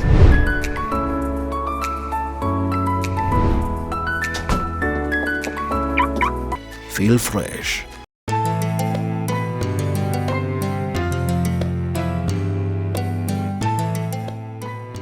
ተመልሰናል። ውድና የተከበራችሁ ተመልካቾቻችን የተከታተላችሁ ያላችሁት የኔ መንገድ ነው። አብራችሁን ስላላችሁ እናመሰግናችኋለን። 9282 ላይ ወይም ምን ያስቀደማችሁ እንደዚሁም 0937 11 68 99 ላይ ሐሳባችሁን እየላካችሁልን አብራችሁን ቆዩ። ቆይታችን እንቀጥላለን። በእስልምና ፍቅር ተረድቶ የእውነት እስልምና ሀቅ መሆኑን አምኖ ነገር ግን ሸሃዳ ለመያዝ ዘግይቶ ሞት የቀደመው ሰው ኢስላም ሀቅ መሆኑን አምኖ ወስኖ ነገር ግን ሸሃዳ ለመያዝ ዘግይቶ የዘገየ ሰው አልገጠመኝም። ለመተግበር የዘገየ ነው የሚገጥመኝ። ለምንድነው ከነሱ ጋር ከተገናኘን ሀቅ መሆኑን ካመነ ግን አሁን ሸሃዳ መያዝ አልፈልግም። ሸሃዳ ከያዝኩኝ መስገድ አለብኝ፣ መጾም አለብኝ። እንዳልሰግድ እንዳልጾም ከቤተሰብ ጋር ነው የምኖረው። ይሄ አይመቸኝም የሚል ሰው አለ። እስኪመችልህ ብዬ አለቀውም። ተው ሰላቱን አትስገድ ነው ምለው። ሸሃዳውን ግን ያዝ ነው። ያኛውን ስላልተገበርክ ሸሃዳው ይቅርብ ለምን እንለዋለን? አላህ በሰውየውና በሱ መሃል ስላለው ሁኔታ እሱ ነው የሚያውቀው አይደል? ቢያንስ ዋናውን ፓርት ማስያዝ ያለብኝ ልብህ አምኖበታል የሳቸውን ነብይነት ጌታ አላህ መሆኑን አውቃለሁ። ሸሃዳው እኮ የደቂቃ ስራ ነው ያዘው እለዋለሁ። መስገድ አለብኝ እኮ ይላል። አዎ ካለበት ስገድ ተደብቀ፣ ካላመቸስ ሰላቱን ተወው በቃ። አለበዛ ሸሃዳውን ተወው ማለት ክፈር ማለት እኮ ነው። ጽና ነው ምን አውቃለሁ። ቢያንስ ሸሃዳውን አስይዘውና ምን እለዋለሁ? ከሙስሊም ጓደኞች ጋር ስትሆን ተደብቀ ሰላትህን ስገድ። ማታ ወደ ቤት እንደምትገባ ካወቅ መግሪብ ኢሻ ወይ ፈጅር ላልሰግድ ነው የምትል ከሆነ እለዋለሁ መጀመሪያ ሰብስበ ስገዳቸው ነው። እንደ ፈትዋ ሳይሆን እንደ አማራጭ ነው የምሰጠው። ምን ያድርግ ታዲያ ይሄን ሰው? አለበዛ ሰላት ወቅት አለው ከወቅቱ ማስወጣት ወይ ደግሞ ከወቅቱ በፊት መስገድ አይቻልም። ይሄ ሊሆን አይገባም። ፊት ለፊት ተጋፈጥ ብንለው የባሰ ደንብሮ ሊጠፋ ይችላል። ነገሮች እስኪገሩልህ ድረስ ቢያንስ ሸሃዳውን በልብ ያዘው መስከር ነው ምለው። ለሸሃዳ ድል አልሰጠውም ቶሎ እንዲሰልም ነው። ነገር ግን ሰላቱን ሳይሰግድ የሚቆይ ብዙ ሰው ነው የሚገጥመኝ። እንዳልኩሽ በዛ ነገር ውስጥ ነው በቃ ያለው። አሁንም ራሱ በቅርብ የሰለመች አንድ እህት አለች። ሸሃዳ ሲያስኳት እንዴት ነው የምሰግደው አለች። ነገርኳት። ዙህርና አስር በወቅቱ ሰግዳለች ቤት ስላልሆነች። 11 ተኩል 12 ሰዓት ቤቴ ነው የምገባው አለች። እዛ በፍጹም አይታሰብም ነው ይገሉኛል ነው የምትለው። ስለዚህ ከመግባትሽ በፊት ሰብስበሽ ስገጃቸው። የቀረውን አላህ ያውቃል። ባይሆን ምንድነው ዱዓ ስታረጊ መንገዶችን አግራልኝ በታዘዝኩት መሰረት ኢባዳን እንድፈጽም አንተ ገሩን መንገድ ፍጠርልኝ ብለሽ ዱዓ አድርጊ እንጂ ልትተው አይገባም ነው። እና በዛ መልኩ ሞት የቀደመው የምትይው ሳይሰግዱ ሳይጾሙ እንጂ ሸሃዳ ሳይዙ የለም። እዛው አስጄ ነው የምተዋቸው እንጂ ለሰላቱ ስለማይሰግዱ አሁን ተማሪ ስለሆኑ ከቤት ስለሚባረሩ ብለን ሸሃዳውን ይቅር አንልም። ቢያንስ ሸሃዳውን መያዛቸው ወደ እስላም መግባት ነው። ሰላቱን ከተውስ ሰላትን መተው ኺላፍ አለበት በዑለማዎች መካከል። ሙሉ በሙሉ ከእስላም የሚያስወጣ ኩፍር ውስጥ የሚከት ነው ወይስ ዝቅተኛ ኩፍር ነው? ዋጅብ መሆኑን ከማመኑ ጋር የተተወ የሚለው ኺላፍ ያለበት ጉዳይ ነው። ሸሃዳን አለመያዝ ግን እንደሚያከፍር ምንም ኺላፍ የለውም። ቢያንስ ዋናውን የያዙት የቀረውን ፈትዋ ይጠየቅላቸዋል። በዛ መልክ ነው የሚገጥመኝ ነው እንጂ ሸሃዳውን አምኖ ሸሃዳ ሳይዝ መንቀሳቀስ አምኛለሁ ካለኝ ሰላሲ ይዘው ልተው ምን ማለት ነው ትርጉሙ? ሁለሱስ ምንድነው ትርጉሙ? ካመነ እኮ የቀረው መናገር ነው አይደል? ለመናገር እኔ አጠገብ ነው ያለው ከጎኑ የሚከታተለው ቤተሰብ የለም። እዚሁ መስክር እለዋለሁ። የልብህን አላህ ነው የሚያውቀው። የአንድ ደቂቃ ስራ ነው ሸሃዳ እኮ በአረብኛም በአማርኛ። እሱ ግን አሁን ምንድነው ከሰለምኩኝ መስገድ ግድ ነው ነው የሚለው። መጾሜ ግድ ነው። እንዴት አድርጌ ልጹም እንዴት ልስገድ ነው? መጀመሪያ ሰለም ሸሃዳውን ያዝ። ከዛ በኋላ ያኛውን ከተመቸ ታረጋለህ ካልተመቸ ትተዋለህ። ያ ሁሌ የሚቀጥል ሳይሆን ከነሱ ባርነት ነፃ እስክትወጣ ድረስ ነው እንጂ የዛኔ ነፃ ያወጣ ቀን አብረ ሸሃዳውን ትይዛለህ። አሁን ይቅርብህ እንዴት እንለዋለን? ሸሃዳ አንድም ጊዜ ሩኩዕ ሳያደርግ ለአላህ ጀነት የገባ ሰሃባ የለም እንዴ? አለ እኮ ሰለመ እዛው ጂሃድ ወጣ ሸሂድ ሆኖ ተገደለ ጀነት ገባ። አንተም ዛሬ ሰለም ሸሃዳውን ያዝ። ከዛ ተደብቀ ስገድ ከቻልክ ሰብስበህ አንድ ላይም ቢሆን ያመቸህ ቀን ነፃ ሆነ እንደ ሙስሊሞች ትሰግዳለህ። አልተመቸኝም ተብሎ ሸሃዳ ማዘግየት ግን በፍጹም አይሆንም። ይሄ እንግዲህ የእስላምን ገርነት ማሳያ ትልቁ ነገር ነው ብዬ አምናለሁ። ምክንያቱም ብዙ ሰዎች በተለይ ደግሞ ሴቶች ሲሆኑ ለዚህ ነገር ይጋለጣሉ። ሂጃብ ማድረግ አለባቸው። አለባበሳቸው ግልጥልጥ ያለ ከነበረ መሸፈን ይኖርባቸዋል። በእስላማዊ ስቴት ውስጥ ራሳቸው ማግኘት አለባቸውና እግረ መንገድ ለነሱም ጥሩ መልእክት ይመስለኛል። ባሉበት ነገር ላይ ሆነው ልባቸውን ግን ከአላህ ጋር እንዲያደርጉ ብዙ ጊዜ አሁንም ባገኙት አጋጣሚ ምነግራቸው ሰዎች ስላሉ ነው ይሄን ያነሳሁት። ከአንድ አማኝም ጋር ይሁን የሃይማኖት አባቶች ጋርም ብዙ ጊዜ ውይይት ታደርጋለህ፣ ክርክር ታደርጋለህ፣ ሀሳቦችን ታነሳለህ። ግን በጣም ደስ የሚለኝ ትልቁ የመወያያ ርዕሳችሁ ወይ ደግሞ የንጽጽሩን ሀሳብ የምታነሱበት ጥያቄ ወይ ደግሞ የመወያያው ሀሳብ የትኛው ርዕስ ነው? ወደ 26 ዓመታት ነው በዚህ ዳዕዋ ላይ የነበርኩት ከ1988 መጨረሻ አካባቢ ጀምሮ ማለት ነው። ብዙ ጊዜ የነበሩት የበፊቶቹ በኢሳ ዙሪያ ነበር፣ በኢየሱስ ማንነት ክርክሮች። ለምንድን ነው ያ ርዕስ የሆነው? ፕሮቴስታንቱም ይሰብክ የነበረው ኢየሱስ ጌታ ነው በሚለው ዙሪያ ነው። እኛ ደግሞ አይደለም ከአላህ ውጪ ጌታ የለም ነው እምነታችን። ስለዚህ ክርክርም ሲካሄድ እሱ ከወንጌሉ እኛ ከቁርአናችን ኢየሱስ ማን ነው ኢሳ ምንድነው በሚለው እንከራከራለን። እነዚህ ማጆሪቲውን ክርክር የያዙ ናቸው። በፊት የነበሩት ማለት ነው አሁን ግን ይሄ ርዕስ በብዛትም የክርክር አጀንዳ አልሆነም እንደውም አሁን ምንድነው ቁርአን ከየት መጣ ነብዩ መሐመድ ሰለላሁ ዐለይሂ ወሰለም እውነተኛ ነብይ ናቸው ወይ አላህስ እውነተኛ አምላክ ነው ወይ እስልምና ትክክለኛ ሃይማኖት ነው ያ ምንድነው አሁን ያለው ሁኔታ ነው ግን አሁን አብዛኛዎቹ ክርክሮች እንደ በፊትም የሉም ብዙ ሰው ወደ ሶሻል ሚዲያ ሄዷል የሚጻጻፈው በፌስቡክ ይጻጻፋል በድምጽ የሚከራከረው ቴሌግራም ላይ ይጨቃጨቃል እንጂ እንደ በፊት እንደዚህ ተገናኝተን እንወያይ የሚለው ነገር ተቀዛቅዟል ብዙም የለም እንደገና ደግሞ አሁን ያሉት ክርክሮች ደግሞ በዛ ዙሪያ ሳይሆኑ ሌላ መልካቸውን እየቀየሩ አፕዴት እየተደረጉ በሌላ መልክ ነው የሚመጡት ድሮ ላይ ግን ማጆሪቲ ውይይቶች ኢየሱስ ማን ነው በሚለው ዙሪያ ነበር በዛ ነበር ክርክር ይካሄድ የነበረው ያ ነገር በብዛት መታዩ የለም ማስተምርባቸው ቦታዎች ናቸው ለምን አሁን ቦታው የሚሸፍኑ ብዙ ወንድሞች አሉ ከኡስታዝ ወሂድ ጀምሮ አላህ ይጠብቀው እና ሌሎች ብዙዎች አሉ አሁን ምንድነው በብዛት ትኩረት ያደረኩት የአቂዳ ኪታቦች ላይ ማስተማሩ ላይ ነው በየመሳጂዱ እዚህ አዲስ አበባ 4 መስጊዶች አሉ ማስተምርባቸው የአቂዳ ኪታቦችን ነው ማቀራው ክፍለ ሀገር ላይ ነው ሌላው ደግሞ ዳዕዋ ትኩረት ማድረግ የፈለኩት ከተማውን ትቻዋለሁ እንዴ አይነት ክርክር ላይ ጊዜ ከመፍጀት ሰዎችን ማስተማር ከተቻለ ደግሞ የሆነ ማዕከል መስርቶ ስልጠና መስጠቱ ላይና ሰዎችን ማፍራቱ ላይ ነው በተለይ ደግሞ ወደ ደቡብ ወደ ገጠራማው አካባቢ ላይ ትኩረት ያደረኩት ወደዛ ስራ ነው እንጂ እንደበፊቱ አይደለም ሰዎችን ግን ወደ እስልምና ለመጣራት ወይ ደግሞ ሰዎች እንዲሰልሙልን ለማድረግ የትኛው የዳዕዋ ዘርፍ ይበልጥ ውጤታማ ወይ ስኬታማ ነው የንጽጽሩ ዘርፍ ነው ወይስ ተግባራዊ ዳዕዋ ነው ወይስ ደግሞ እንዲሁ እስላምን ቁጭ ብሎ ማስተማር የትኛው ነው ወይ ደግሞ የተለየ መንገድ ተውሂድ ነው አንድ በተጨባጭም የታየ እውነት ነው ወደ ላ ኢላሃ ኢላላህ ምናደርገው ጥሪ ፍሬያማ እንደሚያደርገን ሁለት ሐዲሱም ላይ ቁርአኑም ላይ ነስ ስለመጣ ነው ሙዓዝ ኢብኑ ጀበል ረዲየላሁ ዐንሁ ወደ የመን ሲሄድ ረሱላህ ሰለላሁ ዐለይሂ ወሰለም አሉት ኢነከ ተአቲ ቀውም ሚን አህሊ الكتاب አሉ አሁን አንተ የምትሄደው የመጽሐፉ ሰዎች ወደ ሆኑት ወደ አይሁዶችና ክርስቲያኖች ዘንድ ነው አሉ እዛ ነበርና ሚኖር የነበረው ታዲያ ምን ይሆን فليكن اول ما تدعوهم اليه شهاده ان لا اله الا الله መጀመሪያ ለተጠራቸው የሚገባው ወደ ላ ኢላሃ ኢላላህ ምስክርነት ነው ብለውታል እኛ ስለ ንጽር ሃይማኖት እነሱ መጽሐፍ የሆነ ነገር ነግረናቸው ወይ ትክክል አይደለም ብንላቸው የኢስላምን ውበት ካልነገርናቸው ምን ሊያደርግላቸው ነው ፋይዳው አንድን ሰው በያዘው እምነት አንቺ ጥርጣሬ ውስጥ ልትከቺው ትችያለሽ ነገር ግን በያዘው እምነት ብታጠራጥሪው ያንቺ እውነት ነው ማለት አይደለም ያንቺም እውነት መሆኑን መረጃ ያስፈልገዋል ስለዚህ ሰዎችን ስንጣራ ስለ ተውሂድ ስለ ላ ኢላሃ ኢላላህ ስለ ነብዩ መሐመድ ሰለላሁ ዐለይሂ ወሰለም ስለ መጪው ዓለም ተስፋ ኢስላም ምን እንደሆነ ከዛ ነው ምን ጀምረው ይሄ ንጽጽር የሚባለው ከነሱ ጋር ክርክር ላይ ስንገጥም ምናነሳው እንጂ ዋና ዳዕዋችን እኮ አይደለም ዋና ተልእኳችን ኢስላምን ለሰዎች ማድረስ ነው ስለዚህ መጀመር ካለብን በተውሂድ ዙሪያ ነው ሰው ሚድነው በላ ኢላሃ ኢላላህ መንገድ ነው ይሄን በተብራራ ሰው በሚገባው መልኩ የተውሂድ ዳዕዋ ለሁሉም መዳረስ አለበት ውስጥም ሊገባ ራሱ በጣም ቀለል ያለ የሚመች ዳዕዋ ነው ምክንያቱም ለጻድቃን ለሰማዕታት ለነቢያት ለጉኡዛን ፍጥረት መስገድ ማምለክ አግባብ አይደለም ዓለማትን ለፈጠረው ለአንድ አምላክ ለአላህ ስገዱ ነው ጥሪው ይሄ ስለሆነ መጀመር ካለብን ከዚህ ነው የምንጀምረው ከዛ ውጪ ደግሞ ቀጣይ ነገሮች ይነሳሉ ተያይዘው እንደው ኡስታዝ አቡ ሀይደር ተተካ ያለው የሚበልጡትም አሉ ብዙ ወንድሞች አሉ ይሄን ያህል እዚህ ደረጃ መጋነን ሰው አይደለሁም ልታካቸው ያሰብካቸው ሲያበቃቸው ሰዎች አሉ በዚህ በኩል ገና አሁን ያያሰብኩበት ነው ስልጣና በመስጠት ማፍራት የሚለው እንጂ ሶሻል ሚዲያ ላይ የተለያዩ ወንድሞች አሉ አንዳንዶቹ በቀጥታ በስማቸው ማይገቡ አሉ ኒክኔም ተጠቅመው ብዙ ስራ የሚሰሩ አሉ እኔ ምንም ማለት አይደለሁም ነገር ግን አንደው ቢያንስ አንተም በራስህ እንደ ደረጃህም ሰዎችን አፍራ ለሚለው ያያሰብኩበት ያለ ጉዳይ ነው ሁሉም ሰው አንድ ነገርን ሲተተክ ይፈልጋል አባትም ሲሆን በራሱ ሙያ እኮ ልጆቹን መተካት ይፈልጋልና ለየትኞቹም ኡስታዞች ነገ አንድ ነገር ቢሆኑብን እነሱም ይተካልን ሰው አለ ወይ የሚል መጠየቅ እናነሳለን ሁሉ ጊዜ ልክ ይሄን መጠየቅ መመለስ የሚያስችል ኡስታዝ አቡ ሀይደር እንደው ራሱን ተክቶ ይሆን ወይ ኢንሻአላህ ሞክራለሁ ያለኝን የተወሰነ ዕውቀት ሰዎችን በማፍራት ለማስተላለፍ ጥረት አደርጋለሁ እነዛ ሰዎች ደግሞ እኔን የሚተኩ ሳይሆኑ ከኔ በላይ ሆነው ለብዙዎች የሂዳያ ሰበብ ይሆናሉ በአላህ ፍቃድ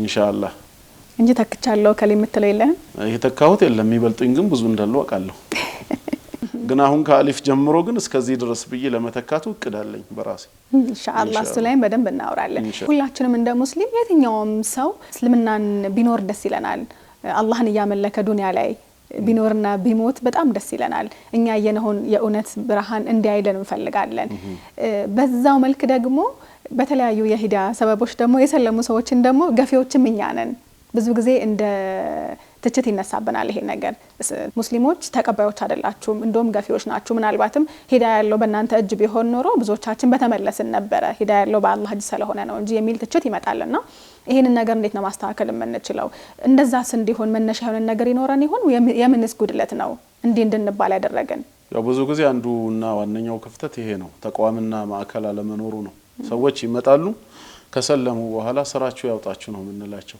ክትትል አናደርግላቸው ይሄ የኛው ክፍተት ነው በተለይ ደግሞ ትኩረት ሊሰጣው የሚገባ ነው አንድ ሰው ከሰለመ በኋላ በቤተሰቡም በጓደኞቹም ባይተዋር ሊሆን ይችላል በያዘው አዲስ እምነት ሰበብ ማለት ነው እሱ ወደ ተፈጠረበት እምነት ነው የመጣው ነገር ግን እኛ ምንድነው ማድረግ ያለብን ከሸሃዳ በኋላ እንዴት መስገድ እንዳለበት ጾም እንዴት መጾም እንዳለበት ዲኑን በምን መልኩ መማር እንዳለበት በማዕከልም ይሁን በግል በሆነ ሚንስ ብቻ መማር ያስፈልጋል እዚህ ቦታ ላይ ብዙ ክፍተት አለ ያ ክፍተት ደግሞ በዳዒዎች በኩል ብቻ ሳይሆን ያለው በሌሎችም አካላት ላይ ነው ዳዒዎች ይሄን ነገር ለማድረግ ምን የተሟላ ነገር አላቸው የነሱንም ክፍተት ማየት ያስፈልጋል ምናልባት በኪራይ ቤት ኖሮ የግል ቤት ላይ ኖሮ ይችላል ታክሲ አውቶቡስ እየተጋፋ ሊሆን ይችላል መኪና ላይ ኖሮ ያንን ኑሮ ለመግፋት ላይታችን የሚል ሰው ይሆናል ስለዚህ ቁጭ ብሎ እነሱን ሰብስቦ እንዳያስተምር የሚከለክለው እዚህ ጋር ክፍተት ካለ ያን ክፍተት የሚሞላለት አካል መኖር አለበት በዛ መልኩ የተቀናጀ ስራ ለመስራታችን ነው አንዱ ሁለተኛው ደግሞ የጋራ ቅንጅት የለንም የጋራማ ቅንጅት ቢኖረን የተወሰኑ ዳዒዎች ተሰብስበው አንዱ በዳዕዋ ስራ ላይ የሚሰማራ አንዱ ደግሞ የሰለሙትን የሚያሰለጥን ስለ እስላም የሚናገር አንዱ ሌላኛውን ክፍተት የሚሞላ ቢሆን ኖሮ ሁሉም ሰው እንደው በቃ ወደ እስላም የመምጣቱ ነገር አብዛኛው ሰው ይመለከተው ነበር ያ አይነት ስራም የለንም ሁሉም በግሉ ነው የሚንቀሳቀሰው የተደራጀ ነገር የለም ለዛ ሁሉ ኢንሻአላህ ተቋም ነው መሰረቱ ምናልባት አሁን የመጡ ተቋሞች አላህ ካገዛቸውና ትክክል ለሙስሊሙ የሚሰሩ ከሆነ ነገሮች ቀላል ይሆናሉ ኢንሻአላህ ብዙ ሰዎች ደግሞ ከተፈጠሩበት እስላም ወደ ሌላ ሃይማኖት ይሄዳሉ በዚህ በኩል ሰዎች እንጣራለን በዚህ በኩል ግን ሰዎች እየሄዱበት ለምንድን ነው ይሄ ነገር የሚሆነው ጥሩ ጥያቄ ነው ቅድም እንዳልኩሽ ይሄ በፊት የነበርኩበትን የንጽር አስተምህሮት ማጆሪቲውን በአብዛኛው ቀንሼ ወደዚህ ስራ ገብቻለሁ ያልኩበት አንዱ ምክንያት ይሄ ነው እንድገባ ያስገድደኝ ምንድነው ወደ ደቡብ አካባቢ ወደ ገጠራማ ቦታዎች ሙስሊሞች ጥቂቶች እየከፈሩ ያሉበት ምክንያት ምንድነው ብለን ስናጠና አንደኛው ጀህልና ነው ስለ እስላም የሚያስተምራቸው እስላም ምን እንደሆነ በትክክል የሚያስረዳቸው አስተማሪ ያለማግኘታቸው ነው አንዳንድ ቦታዎች ከናካቴው መስጊድ ያላቸው ሰዎቹ ከቤተሰቦቻቸው ባገኙት እስልምና በየጎጆዎቻቸው ነው የሚሰግዱት ወይ ጎረቤት ይመጣና እዛው ጀማዓ መስርተው ያንዱ ጎጆ ላይ ይሰግዳሉ እሱም አንዳንዴ ነው ቋሚ የለም መስጊድ የላቸው አንዳንድ ቦታዎች ላይ ደግሞ ስናይ መስጊዱ ተሰርቷል ወቅፍ ተደርጓል ነገር ግን መድረሳ የለውም አልተሰራላቸውም ልጆቻቸው ቁርአን የሚቀሩበት ከዛ ሻል የሚባል ቦታ ደግሞ ወደ ውስጥ ስንገባ ምን አለ መስጊድም ተሰርቶላቸዋል መድረሳም ተሰርቷል ነገር ግን ኢማምና ኡስታዝ አልተቀጠረም ከማህከላቸው ዝም ብሎ አንተ ተሻላለህ ይያሉ ተለዋውጦ የሚያሰግዱ ሰዎች ነው ይሄ ነገር ደግሞ የሰላቱን መንፈሳዊነት ዜሮ ይከተዋል ትርጉም እንዲያይኖረው ነው የሚደረገው እነዚህ ነገሮች ከተቦታው ቀዳዳው ከተሸፈነ ትልቅ ለውጥ መምጣት ይችላል ይሄን ነገር መስራት አለብኝ ነው ለምን ብዙ ጊዜ በመስጊድ በመድረሳ ጉዳይ የሚያሰሩ ሰዎች እኔ እስከማውቀው ድረስ ከተማ ላይ የሚሽከረከሩ ናቸው ገጠር ውስጥ አይደለም የሚገቡት ስለዚህ ወደዛ መግባት አለብኝ ብዬ ይሄን ስራ የጀመርኩት አንዱ ምክንያት ይሄ ነው ሰዎቹ እየከፈሩ ያሉት በምንድነው ሲባል ለምሳሌ ትምህርት ቤት አይኖራቸውም ሙስሊም ያልሆኑት ሌሎች አካላት ድርጅቶች ይመጡና ትምህርት ቤት ይሰሩና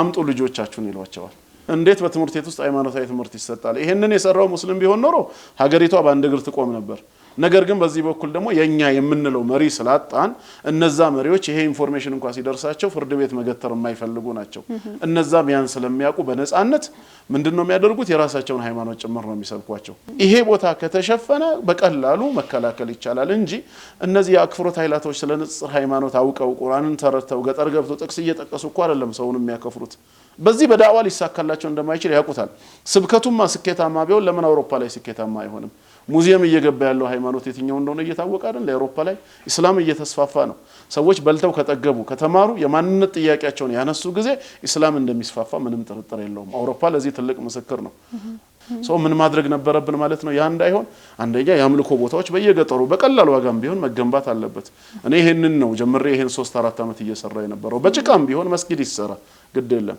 አንድ ወይ ሁለት ክፍልም ቢሆን መድረሳ ይሰራ በተመጣጣኝ ደሞዝ ኡስታዝ ከያካባቢው ተፈልገው ይቀጠር ያ ኡስታዝ መሰረታዊ ዲናቸውን ያስተምራቸው ልጆችን ቁርአን ያቅራ ለሰዎች ሐዲስ ይንገር በዚህ መልኩ እስላምን እንዲወዱ ከተደረገ የአክፍሮት ኃይላትን በአብዛኛው መገደብ ይቻላል ለቀሪውስ ለራበው ለተጠማውስ አህለል ኸይሮች እርዳታ ድርጅቶች ኤንጂኦዎች ካሉ ገብተው ስራቸውን ይስሩ እኛ ያንን መስራት አንችልም በዚህ በኩል ያለውን ቀዳዳ ግን መሸፈን አለብን እንጂ ሰው ከፈረ ሲባል እየከፈረ ያለው እውነት ተሰብኮ ነው ሱረቱል ኢኽላስን ተነግሮት ሱረቱል ኢኽላስን የሚሰርዝ ዳዕዋ ከሌላው ሰምቶ ነው ከሱረቱል ኢኽላስ የሚበልጥ ዳዕዋማ ሌሎቹ ካላቸው እኛ ስለምን አንከፍርም አብረን ታላ ምን ያደርግልናል እስልምና ቁል ሁወላሁ አሐድ የሚለውን መናድ የሚችል ስብከት ካለ ለኛም ያስፈልገናል ነገር ግን ይሄን የሚኒድ ስብከት ይዘው አይደለም ያክፍሮት አይላት ሰው ያከፈሩት በሌላ በደካማ ጎን ገብተው ስለ ዲኑ ስለማያውቅ ነው ሰው ደግሞ በጊዜ ሂደት ሊሰላች ይችላል አሁን ስለ ሰላት ማጆሪቲውን አይቻለሁ ገጠር ላይ አያውቁትም ምን እንደሆነ አንደኛ 70% ማይሰግድ ህዝብ ነው የሚሰግደው 30% ነው ማለት ይቻላል ከሚሰግደው 30% ደግሞ እንደገና ሰላቱን በትክክል የሚያውቀው 10% ቢሆን ነው 90% ጎንበስ ቀና ነው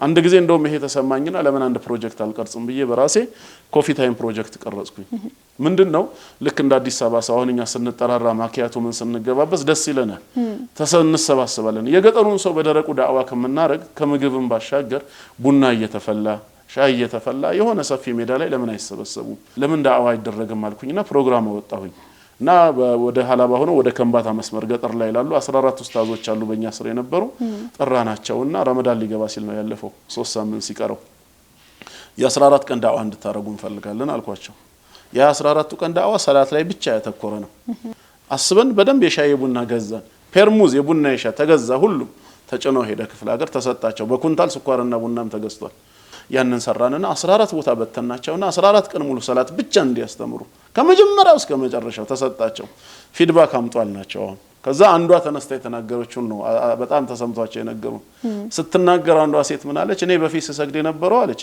መስጊድ ከገባሁኝ ኢማሙ አላሁ አክበር ሚለውን ተከትዬ ነው የሚሄደው አለች ብቻዬን መስገድ ከሆነ አላሁ አክበርልና ታይም ስፔሲፋይድ ነው የምታረገው ፋቲሃ ምን ያህል ጊዜ ይቆያል አታቀውማ ስለዚህ እቆምና ፋቲሃ አልቋል በመለበት ሩኩዕ አረጋለሁ አለች ሩኩዑም ላይ ትገድብና ዚክር የለም ሱብሃን ረቢል አዚም የት ምን እንደሆነ ይታቀዋለች ትነሳለች አተህያቱንም እንደዛው ነው በቃ የሷ ሰላት የሆነ ታይም ትገድብና አሁን ማጎንበስ አለብኝ ቀና ማለት ምን እንደሆነ አታቀውማ አቢ ሁረይራ የተናገረው አሰር ደግሞ አስደንጋጭ ነው በጣም አኺረት ዘማን ላይ የሚመጣ ሰው አለ 70 አመት ሰላት ይሰግዳል 70 አመት ዛሬ ላይ 70 አመት መስገድ አይደለም 70 አመት መኖር ብርቅ አይደለም እንዴ 70 አመት ሙሉ የሚሰግድ እንግዲህ ተመልከች እድል ግን ከሰላቱ ድካም እንጂ ምንም የማያተርፍ አለ ጭራሽ አስደንጋጩ ቂለ ለሁ ሊማ ለምን ተብሎ ሲጠየቅ لانه لا يتم ركوعها ولا سجودها ሩኩዕና ሱጁድ በአግባቡ አያሟላም ዶሮ መሬትን ስትጭር ቶሎ እንደምትለቀው ጎንበስ ቀና የሚሉ ሰዎች ይመጣሉ ታራ 70 አመት ሰግደው በሩኩዕና ሱጁድ አግባቡ ባለማድረጋቸው ሰላታቸው ከንቱ የሆኑ ሰዎች ከመጡ ጭራሽ ምን እንደሆነ ማያውቁ ሰዎች ምን ሊሆኑ ነው አልኩኝ ሴቶቹን ስናይ ይሄ ስኬት ነው እስከዚህ ድረስ ነው ወይስ ይሄ ከፈት ደረታቸው ተከፍቶ ከቁርጭምጭሚታቸው በላይ እግራቸው ታይቶ ውዱ አድርገው የሚሰግዱ ሴቶችን ነው የምናየው እኛ አንጠየቅም ወይ አለን ከዚህ ሆነን የትኛው ነው የሚለውን ነገር ምናቆነ ማስተማር ግዳጅ ነው ይሄንን ነገር አሳሰበኝና ከዛ በኋላ አስተምሮ እቺ ሴትዮ ምን አለች መጨረሻ ይሄን የነበርኩበት አሁን ስትባል አሁን እየዞረች ሴቶችን እያስተማረች ሰላት ፋቲሃን አውቃ ተሸሁድ የሩኩዕ የሱጁድ ዚክር ይሄንን ለማድረግ ስንት ብር ነው የፈጀው 60 ሺህ ብር ነው የፈጀው 60 ሺህ ብር ምንድነው ከተማ ላይ የሚሰራው አንድ በሬ ነው የሚገዛው ዛሬ አንድ በሬ ገዝቶ ሰደቃ ነው በቃ አለቀ ግን የነዚህ 700 ሰዎች ሰላት ከተስተካከለስ በወቅቱ 60 ሺውን ነይቶ የሰጠኝ ሰው የሚያገኘው አጅር ምንድነው ሲታሰብ ስለዚህ ይሄ ነገር መጠናከር አለበት አልኩ ሰው ሙስሊሙ ራሱ ገና ዳዕዋ የሚያስፈልገው ነው ስለ ተውሂድ ያልተማረ በሽርክ የተጨማለቀ ማህበረሰብ አለ ተውሂድ ገብቶኛል የሚለውም ደግሞ ሰላቱ ላይ ጎንበስ ቀና እንጂ በደንብ ያልገባው አለ ደግሞ ብዙ ጊዜ የሚገርመው አህለ ኸይሮች ገጠር ላይ አንዱ ችግር ምንድነው መስጊድ በአማራ መልኩ ይሰሩና ወቅፍ ያደርጉታል አይደል ኡስታዝ ግን ለመቅጠር ይከብዳቸዋል ሚሊዮን አውጥተው ድንጋይ ለገነቡበት መስጊድ ኡስታዝ ላይ ግን በወር 10000 5000 ክፈሉ ሲባሉ ይከብዳቸው አሉ ሐቂቃ ከተሰራ ሰው ላይ ነው መሰራት ያለበት ቢናኡ ሳጂድ ቀብለ المساجد እንደሚባለው ከመስጊዶች በፊት የሚሰግድ ትውልድ መፍራት አለበት ዲኑን የሚረዳ ስለዚህ ቅድም እንዳልኩሽ ንጽጽሩ ላይ እንደበፊቱ በየቀኑ ፕሮግራም ይዤ ያላዘወተርኩት አንድ ቦታውን የሚሸፍኑ ወንድሞች ስላሉ ነው ሁለት ይሄ ቦታ ክፍተቱ ታይቶኛል እኔም የበኩል ይላድርግ ወደዛ አካባቢ ከኔ ጋር ለመስራት የሚፈልግ ሰው በቀላል ዋጋ መስጊዶችን ለምሳሌ በ1 ሚሊዮን ጥሩ መስጊድ መስራት ይቻላል የግድ ብሎኬት መሆን አያስፈልገውም መድረሳ በ300 በ400 ሺህ ብር መስራት ይቻላል ኡስታዝ በ5 በ10 ሺህ ቀጥሮ እየተከታተሉ እንዲያስተምር ማድረግ ይቻላል ወጥና ሰው በአብዛኛው የሚከፍረው በጅህልናው የሚበላው የሚጠጣው ስላጣ ትምህርት ቤት ሌላው ይሰራለትና ሊማር በሄደበት የኩፍር ስብከት ነው የሚያዳምጠው እስላምን አይደለም ሆስፒታል ሲገባ ታክሞ መዳን ብቻ ሳይሆን ሌላ ሃይማኖታዊ ስብከት ነው የሚቀርብለት ሙስሊሙ በዚህ በኩል ጃሂል መሆኑ ለነሱ በር ከፈተላቸው እንጂ ይሄን ቦታኛ ከሸፈነው በየት በኩል ያከፍሩናል ኡስታዝና ኢማም የሚባል ነገር ጥቂት ቦታ እንጂ አይታወቅም ለምሳሌ አቦኪቾ የሚባል ከተማ እንደ ጥናት አድርጌያለሁ ከምባታ ጠረፍ ላይ ነው ያለው አቦኪቾ ይሄ ከተማ ለምን ነው የማልቀይረው ይሄ በራሴ ተነሳሁኝ ግን ከተማውን ለመቀየር ግን ከ10 ሚሊዮን የዘለለ ብር አያስፈልግም ስሰራው ምንድነው 10 ሚሊዮን ዛሬ ላይ እዚህ መስጊድ አይሰራም ነው ምልሽ እንዴት አድርገህ ትቀይራለህ ካልሽኝ የሰራውት ሪፖርት ለነገርሽ ነው እዛ ያሉ የመንግስት ሰራተኞችን የተወሰነ አበል ልስጣቸው ብዬ በቀን 500 ብር ለምሳሌ ያሰብኩኝና በአራት ቀን ሰርታችሁ የምታመጡት እንፈልጋለሁ አልኩ አንደኛ ስንት አባወራ ነው ያለው ይሄ ከተማ ላይ ሂሳቡ ተሰራ 1500 አባወራ አለ ሙስሊሙ ምን ያህል ነው 85 በመቶ 15 የሌላ እምነት ተከታይ ነው ጥሩ ሶስተኛ ስንት መስጊድ አለ 3 መስጊድ ብቻ ነው ያለው 3 መስጊድ ይሄን ያጅልኝ እሺ አራተኛ ስንት መድረሳ አለ ምንም ዜሮ አምስተኛ መስጊዶቹ ላይ በሶስቱ ቋሚ ኢማም ማን ናቸው ሶስቱም ቋሚ ኢማም የላቸውም ከአካባቢ ሰው ሲገቡ ኢቃም ሲባል አንተ ገባ ብሎ ተገፈታትሮ የሚያሰግድ እንጂ ኢማም ነው ተብሎ የተጠራ የለም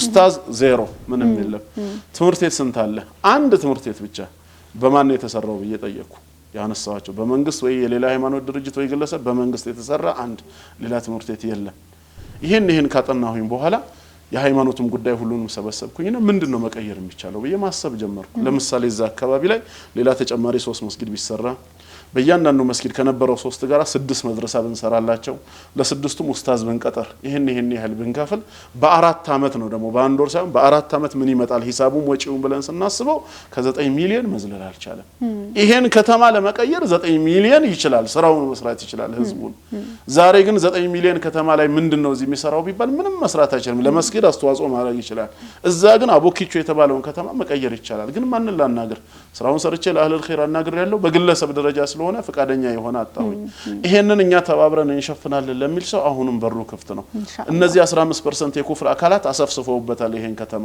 hatta ሌላው ይቅርና 32000 ካሬ ሜትር ገበሬዎች የሰጡኝ አለ ፊርማ ያለው መስጊድ ሰራለን ብለውኝ ግን እንዴት ልስራው በጭቃ ከሆነ ትላንቱኑ ሰራላቸው ነበር ግን ከተማ ላይ ስለሆነ በብሎኬት አሉኝ በብሎኬት የሚሰራው አህለል ኸይር ያናገረኝ የለም 32000 ካሬ ሜትር ላይ ያረፈ የጭቃ መስጊድ አላቸው እዛ ጋር 19 አመቱ ነው ሊፈርስብን ነው ያሉ አሉ ላያችን ላይ ስለዚህ እንዲህ አይነት ነገሮች ናቸው ያሉት ወደነዛ ብንገባ ይሄ ብር እዛ ላይ ፈሰስ ቢደረግ ኡስታዝ መድበን ልጆችን ቁርአን የሚያስቀራ ለህዝቡ ከመግሪብ እስከ ኢሻ ሪያዱ ሳሊሂን እየመከራቸው በሳምንት ጁማዓ ኹጥባ እየተሰጠ ዳዕዋ ቢደረግ እንደውም 15ቱ ምናልባት አላህ ሰበቡል ሂዳያ ካረገን ወደኛ ሊመጡ ይችላሉ ዝም ከተባለስ 15ቱ ነገ 85ቱ ነው እኛ 15 ልንሆን እንችላለን መርሃባ እንግዲህ አሁን ያነሳሃቸውንም ሐሳብ ጨምሮ ደግሞ ሌሎችም ከዚህ ጋር ተይዛላቸውን ሐሳብ እናነሳለን አንድ ሰሞንኛ እንግዲህ መነጋገሪያ ርዕስም ነህና እነሱንም አካተን ምናወራቸው ነገሮች አሉ ግን ሰፋ አድርገን እንድናወራ ስንመለስ እናወራቸዋለን ውድና የተከበራችሁ ተመልካቾቻችን የተከታተላችሁ ያላችሁት የኔ መንገድ ነው አብራችሁን ስላላችሁ እናመሰግናችኋለን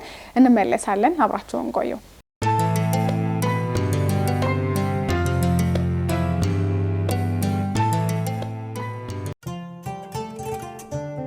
መሰረታዊ ፍላጎታችን የሆነውን መጠለያ ለማግኘት ከዚህ በኋላ ስንት አመት ይፈጅብናል ከኪራይ ቤት ነፃ ወጥቶ በራስ መኖሪያ ቤት ህይወትን የመምራት የሰርክ ምኞታችንስ መቼ ይሆን የሚሳካው የብዙዎቻችንን የጋራ ህልም ለመፍታትና እንደ ሰማይ ከራቀብን የቤት ባለቤት የመሆን ፍላጎት ጋር ለማቀራረብ ለቃልና ሙያቸው ታማኝ በሆኑ የምህንድስና ባለሙያዎችና የሪል ስቴት አልሚ ጥምረት የተቋቋመው ሚናሬት ኢንጂነሪንግ ከመልከ ብዙ አዳዲስ ዘዴና አማራጮች ጋር እነሆ የምስራች ይለናል በውጤታማ አመራርና በጠንካራ አደረጃጀት ትርጉም ያለው ለውጥ ለመፍጠር እየተጋ የሚገኘው ድርጅታችን የጋራ መጠቀሚያን ሳይጨምር በ130 ካሬ ላይ የሚያርፉ ባለ 3 መኝታ አፓርትመንቶችን ሴቶቻችንን ባከበረ ዲዛይን በማስገንባት በሽያጭ ላይ ይገኛል ሆስፒታል ስታንዳርድ ሊፍቶች የሚገጠምላቸው ባለ 15 ወለሎቹ የሚናሬት አፓርትመንቶች በአንድ ወለል 4 አባወራን ብቻ የሚያስተናግዱ ሲሆን በቂ የመኪና ማቆሚያን ጨምሮ መሰረታዊ አገልግሎት የሚሰጡ ግብአቶችን ያሟሉ ናቸው በአንፎ በጀሞ 2 እና በኮልፌ ቀራኒዮ ሳይቶቻችን በግንባታ ላይ ከሚገኙ አፓርትመንቶች በተጨማሪ መካከለኛ ገቢ ላላቸው የቤት ፈላጊዎች የተጠና መላ ይዘን መተናል በ0902 959697 እና በ0903 10 11 12 ላይ ደውለው አሊያም ለቡ ኦሳክ ታወር አንደኛ ፎቅ ወደሚገኘው ዋና መስሪያ ቤታችን ብቅ ብለው እንመካከር ሚናሬት ኢንጂነሪንግ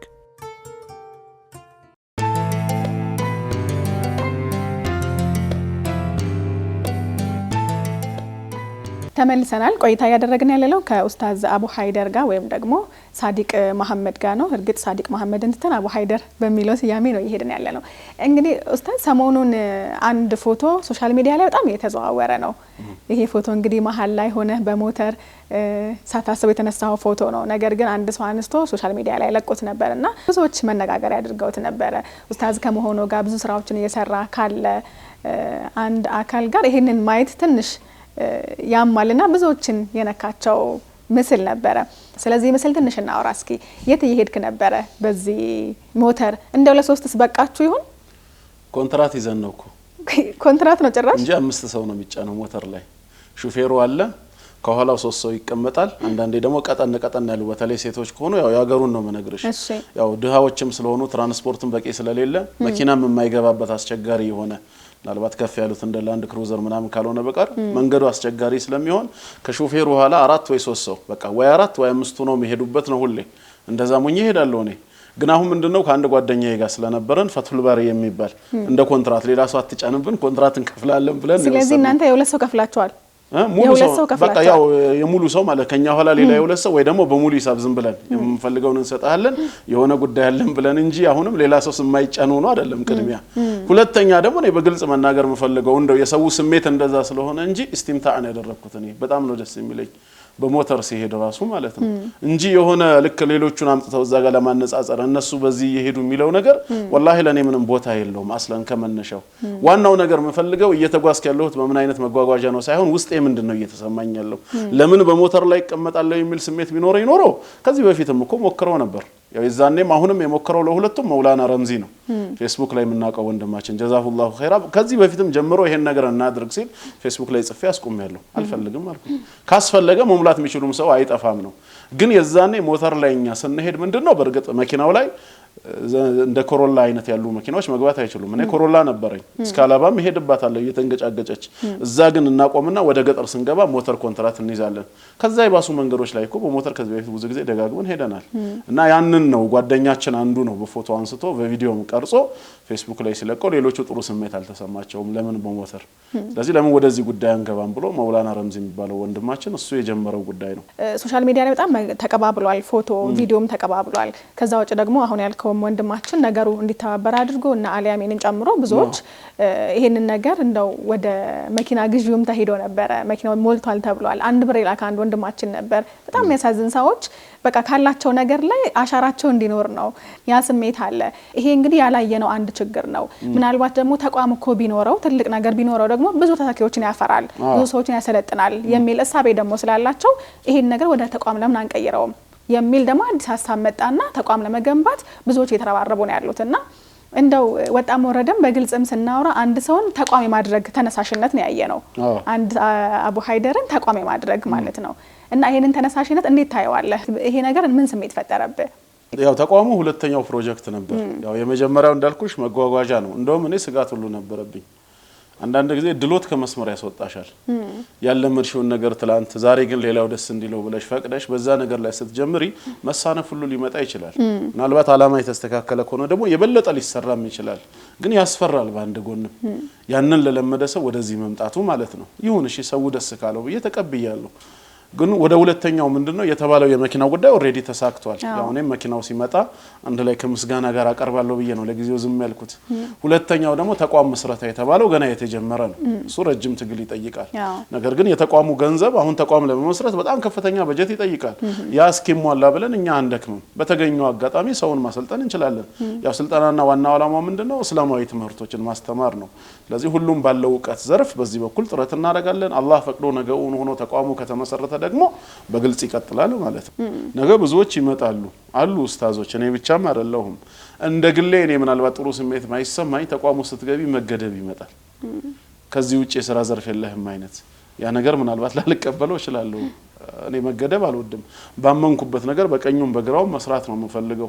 ያ ነገር አይምጣ እንጂ አሁን ተቋም በሆነ መልኩ ኦፊሻሊ ህጋዊ ሆኖ ሰዎችን ከተለያየ ቦታ አምጥቶ እዛ ቦታ ላይ አስፍሮ ስልጠና እየሰጡ ወደ አካባቢው መበተን ትልቅ ነገር ነው እንጂ ኸይር ነው።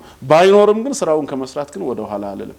ሰው ማሰልጠን ካስፈልገም እኮ ተቋም ያላቸው ለምነን ወይ አንድ ፍሎር ልቀቁልን ወይ አንድ ክፍል እኮ ብለን እዛ ላይ ማሰልጠንም እኮ ይቻላል አሁንም ያቀርኩት ይሄን ነው ምክንያቱም ተቋም ለመስራት በጣም ከፍተኛ በጀት ነው የሚያስፈልገው ተሰበሰበ የተባለው ብር መሬት ከመግዛት ውጪ ምንም ማድረግ አይችልም እውነታውን ካሰብ ነው ምን ያደርጋል ስለዚህ መሬቱ ተገዝቶ ግንባታው እስኪሰራ አመት 2 አመት ቢፈጅ እንበልና ምን እናድርግ እንተኛለን ማለት አይደለም ዋናው ስራ መስራት አለብን ሰውን ማፍራቱን በተገኘው አጋጣሚ ነገ ተቋሙ የተመሰረተ ጊዜ ደግሞ ሌሎች ኡስታዞችን መተው መሰረታዊ የዲን ትምህርቶች በሚሰጡበት ጊዜ የሚሆነውን ነገር ኮዲሁ ተቀብየዋለሁ እኔ ግን መገደብ አልወድም የፈለገ ቢሆን ይሄ ግን በጣም ትልቅ ኃላፊነት ነው አይደለ ነው በጣም ይሄን ኃላፊነት እንዴት ተቀበልከው እኔ ብቻዬን ያው መጀመሪያም እኮ ነው ኃላፊነት መቀበል አለመቀበል ሳይጣራ የተለቀቀ ነው ፌስቡክ ላይ እኔና ማክረውኝ አይደለም ይሁን አይነት ነገር ስምምነት ነው እንጂ ሙሉ ኃላፊነቱን ብቻዬን ወጣለው አይደለም ነገ ምንድነው የሚያስከትለው ተጠያቂነቱ ኃላፊነቱ ሹራ አድርገን መሸከም የሚችሉ አካሎች ተሰብስቦ በጋራ ምን ሰራው እንጂ እኔ በግሌ ወጣው አይደለም ነው ስለ ጉዳዩ ደግሞ ሰፊ ዕውቀትም የለኝም ከዚህ በፊት ተቋም አልመሰረትኩም ወይ በተቋም ውስጥ የታቀፍኩ አይደለሁም በግሌ ነው መንቀሳቀሰው ስለዚህ ያ ነገር ምን መሆን አለበት ሚለው ከወንድሞች ጋር ሹራ አድርገን ምንወስነው ነው የሚሆነው አዎ እንግዲህ ሁላችንም ደግሞ የሚያስማማን ነገር አንድ ተቋም እንደዚህ ያለ ትልቅ ተቋም ተተኪዎች የሚፈሩበት በተለያየ ዳዋ ዘርፍ ቅድም ያልናቸውን ችግሮች የሚፈቱልንም እንዳልነው የሆኑ ሰዎች ናቸው በራስ ተነሳሽነት ወደ ዳዋ የሚገቡትና ነገር ግን ቅድም ላልናቸው ክፍለ ሀገራትም እየዞሩ ዳዋ የሚያደርጉ ተተኪዎች ያስፈልጋሉና በየቋንቋቸው ለምሳሌ አንድ የኔ መንገድ ላይ የመጣ አንድ ወንድም አስተዋውሳለሁ ጋስ ጀማል የሚባሉ ከጋሞ መተው ነበር ብቸኛው ሙስሊም ነበሩ እዛ አካባቢ ላይና ልጃቸውን አስለማዋል ልጃቸው መጥቶ ደግሞ አሁን ሂፍዝ ማዕከል ገብቶ ቁርአን እየቀራ ኪታቦችንም እየቀራ ነውና የልጁ ፍላጎት ምንድነው በእናሱ በጋሞኛ ቋንቋ ሀገሩ ላይ ተመልሶ ሄዶ ዳዋ ማድረግ ይፈልጋል ልክ እንደነዚህ ያሉ ሰዎችንም አምጥቶ ለማስተማርና ነገ ደግሞ ወደ ተለያየ ቦታ ላይ ሄደው ዳዋ ማድረግ እንዲችሉ እንደዚህ አይነት ተቋም መኖር ምንም ያጠያይቅ ነገር አይደለም እንደተባለው ግን ተቋሙን ለመገንባት እንዲሁ ሶሻል ሚዲያ ላይ የበተነው ሐሳብ ብቻ ተቋም ላይሆን ይችላል ብዙ ሰዎች ጋር መድረስ ስላለበት ምን ያህሎቻችን ሶሻል ሚዲያ ምን ተጠቀመው ምን ያህሎቻችን ፌስቡክ ላይ ያለው ነገር ምናየው ከዛ ባለፈ ደግሞ ነገሩን እንደው ለጉዳዩ በጣም ቅርብ የሆኑ ሰዎች ይዘውት በተለየ መልኩ ቅድም እንዳልነው በትልቅ ፕሮጀክት መስራት እንዲቻል ብዙ ሰዎች ጋር መድረስ አለበት በያምናለሁ በዚህ አጋጣሚ ደግሞ በርካታ የኔ መንገድ ቤተሰቦች አሉ ይሄ ተቋም ከምንም በላይ ያስፈልገናልና እንግዲህ እናንተም የበኩላችሁን አስተዋጽኦ እንድታበረክቱ በዚህ አጋጣሚ ደግሞ ጥሬን አቀርባለሁኝ ይሄ ፎቶ እንግዲህ አልহামዱሊላህ ሰበብ ሆኖ ግን ተቋም ድረስ ደርሷልና በጣም ደስ ብሎኛል ብዙዎችም ደግሞ ደስ ያላቸው ሐሳብ ነበር እግረ መንገድ ግን ሰዎች እንደዚህ ባለ ነገር ላይ መተባበራቸው አንድ መሆናቸው ምን ስሜት ፈጠረብህ የሰዎችን ነው ማውራክ ተቋም መሆኑ ሳይሆን ሰዎች በራሳቸው ለኢስላም ጥሪ በሚደረግበት ሰዓት ሰው ያለውን ተነሳሽነትና ዝግጅት ያሳያል እንደዚሁም ደግሞ አንዳንድ ሰው ምናልባት አላህ በሰው ልብ ውስጥ ያስቀመጠው ሰዎች ለወንድማቸው ለእህታቸው ያላቸው ፍቅር እዚህ ደረጃ ደርሷል የሚለው ነገር ጥሩ ስሜት ይፈጥራል አላኩል ያህል ዋናው ዓላማና ግቡ ለኢስላም ነው ለግለሰብ ፍላጎት ብለው ሳይሆን ኢስላምን ለመተባበር ተብሎ ሰው ከተጠራ ዝግጁ ነው ችግሩ ያለው እንደውም እናስተምራለን ለሚሉ ሰዎች እንጂ ሌላው ማህበረሰብ ጋር አይደለም ማለት ነው ገንዘብ ያለው አካል ለኢስላም ስራ ይሰራልና ሲባል እንደዚህ ባጭር ጊዜው ዝግጁ ሆኖ ከተገኘ ክፍተቱ ያለው የሚሰሩ ሰዎች ላይ ነበር ማለት ነው ያን ትምህርት ነው ያስተላለፈው ለሁሉም አላህ ይቀበላቸው ነው አላህ ይወደዳቸው መርሐባ አላህ Subhanahu Wa Ta'ala እድሜን መራርቆ ይስጥልን አሜን ምናልባት ግን ዛሬ የስትንፋስህ በር መዝጊያ የመጨረሻው እለት ቢሆን የመጨረሻ ዳዋ ምን ሊሆን ይችላል ለሰው ልጆች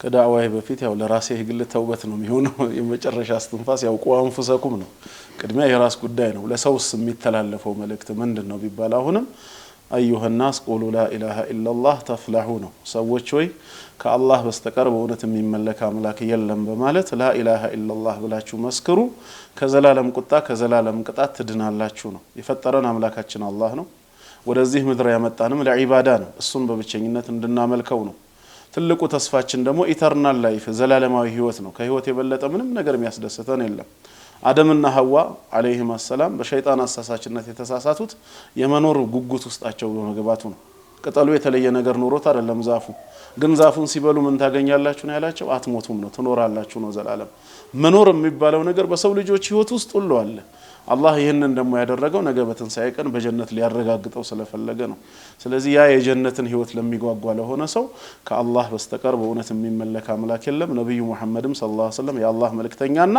ባሪያ ናቸው ብሎ ከልቡ አምኖ ባንደበቱ ከመሰከረ ያለ ምንም ጥርጥር የጀነት ነው ለራሴም መክረው ለሰዎችም ማስተላልፈው ለሙስሊሙ ሙስሊም ላልሆነው ሰው ነው ወደዚህ ምስክርነት ነው ይሄንን ካሉ ሁሉም ሰው ይድናል ካላሉ ጀነት በሯ ዝግነች ነው መርሐባ እጅግ አድርጌ ያመሰግናለሁ ስለተገናኘን እንደዚህ ያሉ ሀሳቦችን ስላነሳን በጣም ደስ ብሎኛል እንግዲህ የኔ መንገድ ፕሮግራም የተለያዩ ሰዎች መተው የህይወት መንገዳቸውን ያጋራሉ መተው እንግዶቼ ከነበሩት ጥም ደግሞ የርሶ የንጽጽር እንደው ደግሞ እርሶ ላይ ገባሁኝ መዝጊያው ላይ ሲሆን መሰለኝ ያንተ የንጽጽር ሀሳቦች ብዙዎችን ደግሞ ካሉበት ሃይማኖት ላይ ጥርጣሬ እንዲፈጥርባቸው አድርጎ እውነትን ፍለጋ ብዙ ተጉዘው ብዙ ኳት ነው አልহামዱሊላህ እስልምናን አግኝተው መኖር የጀመሩ በርካቶች አሉ እዚህ የቀረቡም አሉ ምናልባትም ደግሞ ይሄንን የሚያዩ ባንተ ሰበብ ደግሞ እስልምና የተቀላቀሉ ሰዎች ይኖራሉ እነሱም ደግሞ አንድ ቀን መተው እንዲህ ቤት መንገዳቸውን እንደምንጋራ ተስፋ አደርጋለሁኝና ምናልባት የኔ መንገድ ፕሮግራም ቀጣይነት ይኖረዋል በአላህ ፍቃድ ፕሮግራሙን እንግዲህ ስንሰራ የተለያዩ ሰዎች አሉ ለሙስሊሙ ያው ጽናትን ያለንን ጸጋ የምናሳይበት ነው በሌላ እምነት ውስጥ ያሉ ሰዎች ደግሞ ያላቸውን መንገድ ቆም ብለው እንዲያስቡም አንድ ጥሪ መንገድ ነውና ምናልባት እዚህ ፕሮግራም ላይ እንደው ቢጨመር ይሄን ነገር ብታደርጊ የምትላቸው ሀሳቦች ደግሞ ካሉ ብትሰጠኝ በጣም ደስ ይለኛል የኔ መንገድን አስመልክቶ ፕሮግራማችሁ ቅድሚያ ያቀጥሉበት በጀመራችሁት መልኩ አላህ ያግዛችሁ አሜን ይበልጥ ደግሞ ክፍተቶች ምን እንደሆኑ ለመሙላት ያው ለአዳማጭ ለተከታታይ በራችሁ ክፍት መሆን አለበት ከኢስላም ውጭ ያሉ ሰዎች ወደ ኢስላም ሲመጡ የነበረውን ሁኔታ እንዴት እንደሰለሙ የደረሰባቸውን ችግር ያ ብቻ ሳይሆን የኛንም ክፍተት ጭምር አብራችሁ መጠየቅ አለባችሁ ሌላው ደግሞ የሙስሊሙን ክፍተት ለመሙላት ምን ማድረግ አለብን የሚለው ፕሮግራምን ደግሞ ለብቻው ቢሰራ ለምሳሌ ቀደም ኢንጀነራል የነገርኩሽ ሰዎች ለምን ይከፍራሉ የሚለው ነው ይሄ ለብቻው ሰፊ ፕሮጀክት የሚያስፈልግ ሰፊ ፕሮግራም ሊሰራበት የሚገባበት ጉዳይ ነው ምክንያቱም እስላም ሐቅ ከሆነ ሰው ለምንድን ነው ከሐቅ የሚወጣው ምንድነው ችግሩ ብቻ ሳይሆን መፍትሄው ምንድነው የሚለው ነገር አህለል ኸይሮችም ሌሎችንም በመጋበዝ ሰፊ ፕሮግራም ብትሰሩበት በጣም ጥሩ ነው መርሐባ እንበረታለን እጅግ አድርጌ ያመሰግናለሁ አክብረኝ ስለመጣህ አላህ ያክብርልኝ ስለተገናኘን በጣም ደስ ብሎኛል ጥሩ ቆይታ ነበር ያደረግነው እግረ መንገድ ግን ሁሉ ጊዜም በህይወት መንገዳችን ላይ የሚያበረቱ የሚያግዙ ሰዎች አሉ እነሱን ለማመስገን ክፍት ነው ከለብዬ ከመናገር በተቀሉ አላህ ኸይር ጀዛቸውን ይክፈላቸው ከጎኔ ለቆሙት ግን ከለም ሳልል በግል ዱዓ ማድረግ ነው የምፈልገው ብዙ አሉ ማቃቸው አላህ ኸይር ስራቸውን ይቀበላቸው በድጋሚ እጅግ አድርጌ ያመሰግናለሁ አላህ ያክብርልኝ ኸይር መርሐባ ሹክራን ውድና የተከበራችሁ ተመልካቾቻችን የኔ መንገድ ፕሮግራማችን የዛሬው ይሄንን ይመስል ነበር እናንተ ማብራችሁ ስለነበራችሁ እጅግ አድርገን እናመሰግናችኋለን 9282 ላይ ወይም ያስቀደማችሁ እንደዚሁም 0937 11 68 99 ላይ ሐሳባችሁን እየላካችሁልን አብራችሁ ስለነበራችሁ እጅግ አድርገን እናመሰግናለን የአላህ ሰላም ረህመትና እዝነት በሁላችሁም ላይ ይስፈን መልካም ሳምንት ይሆንላችሁ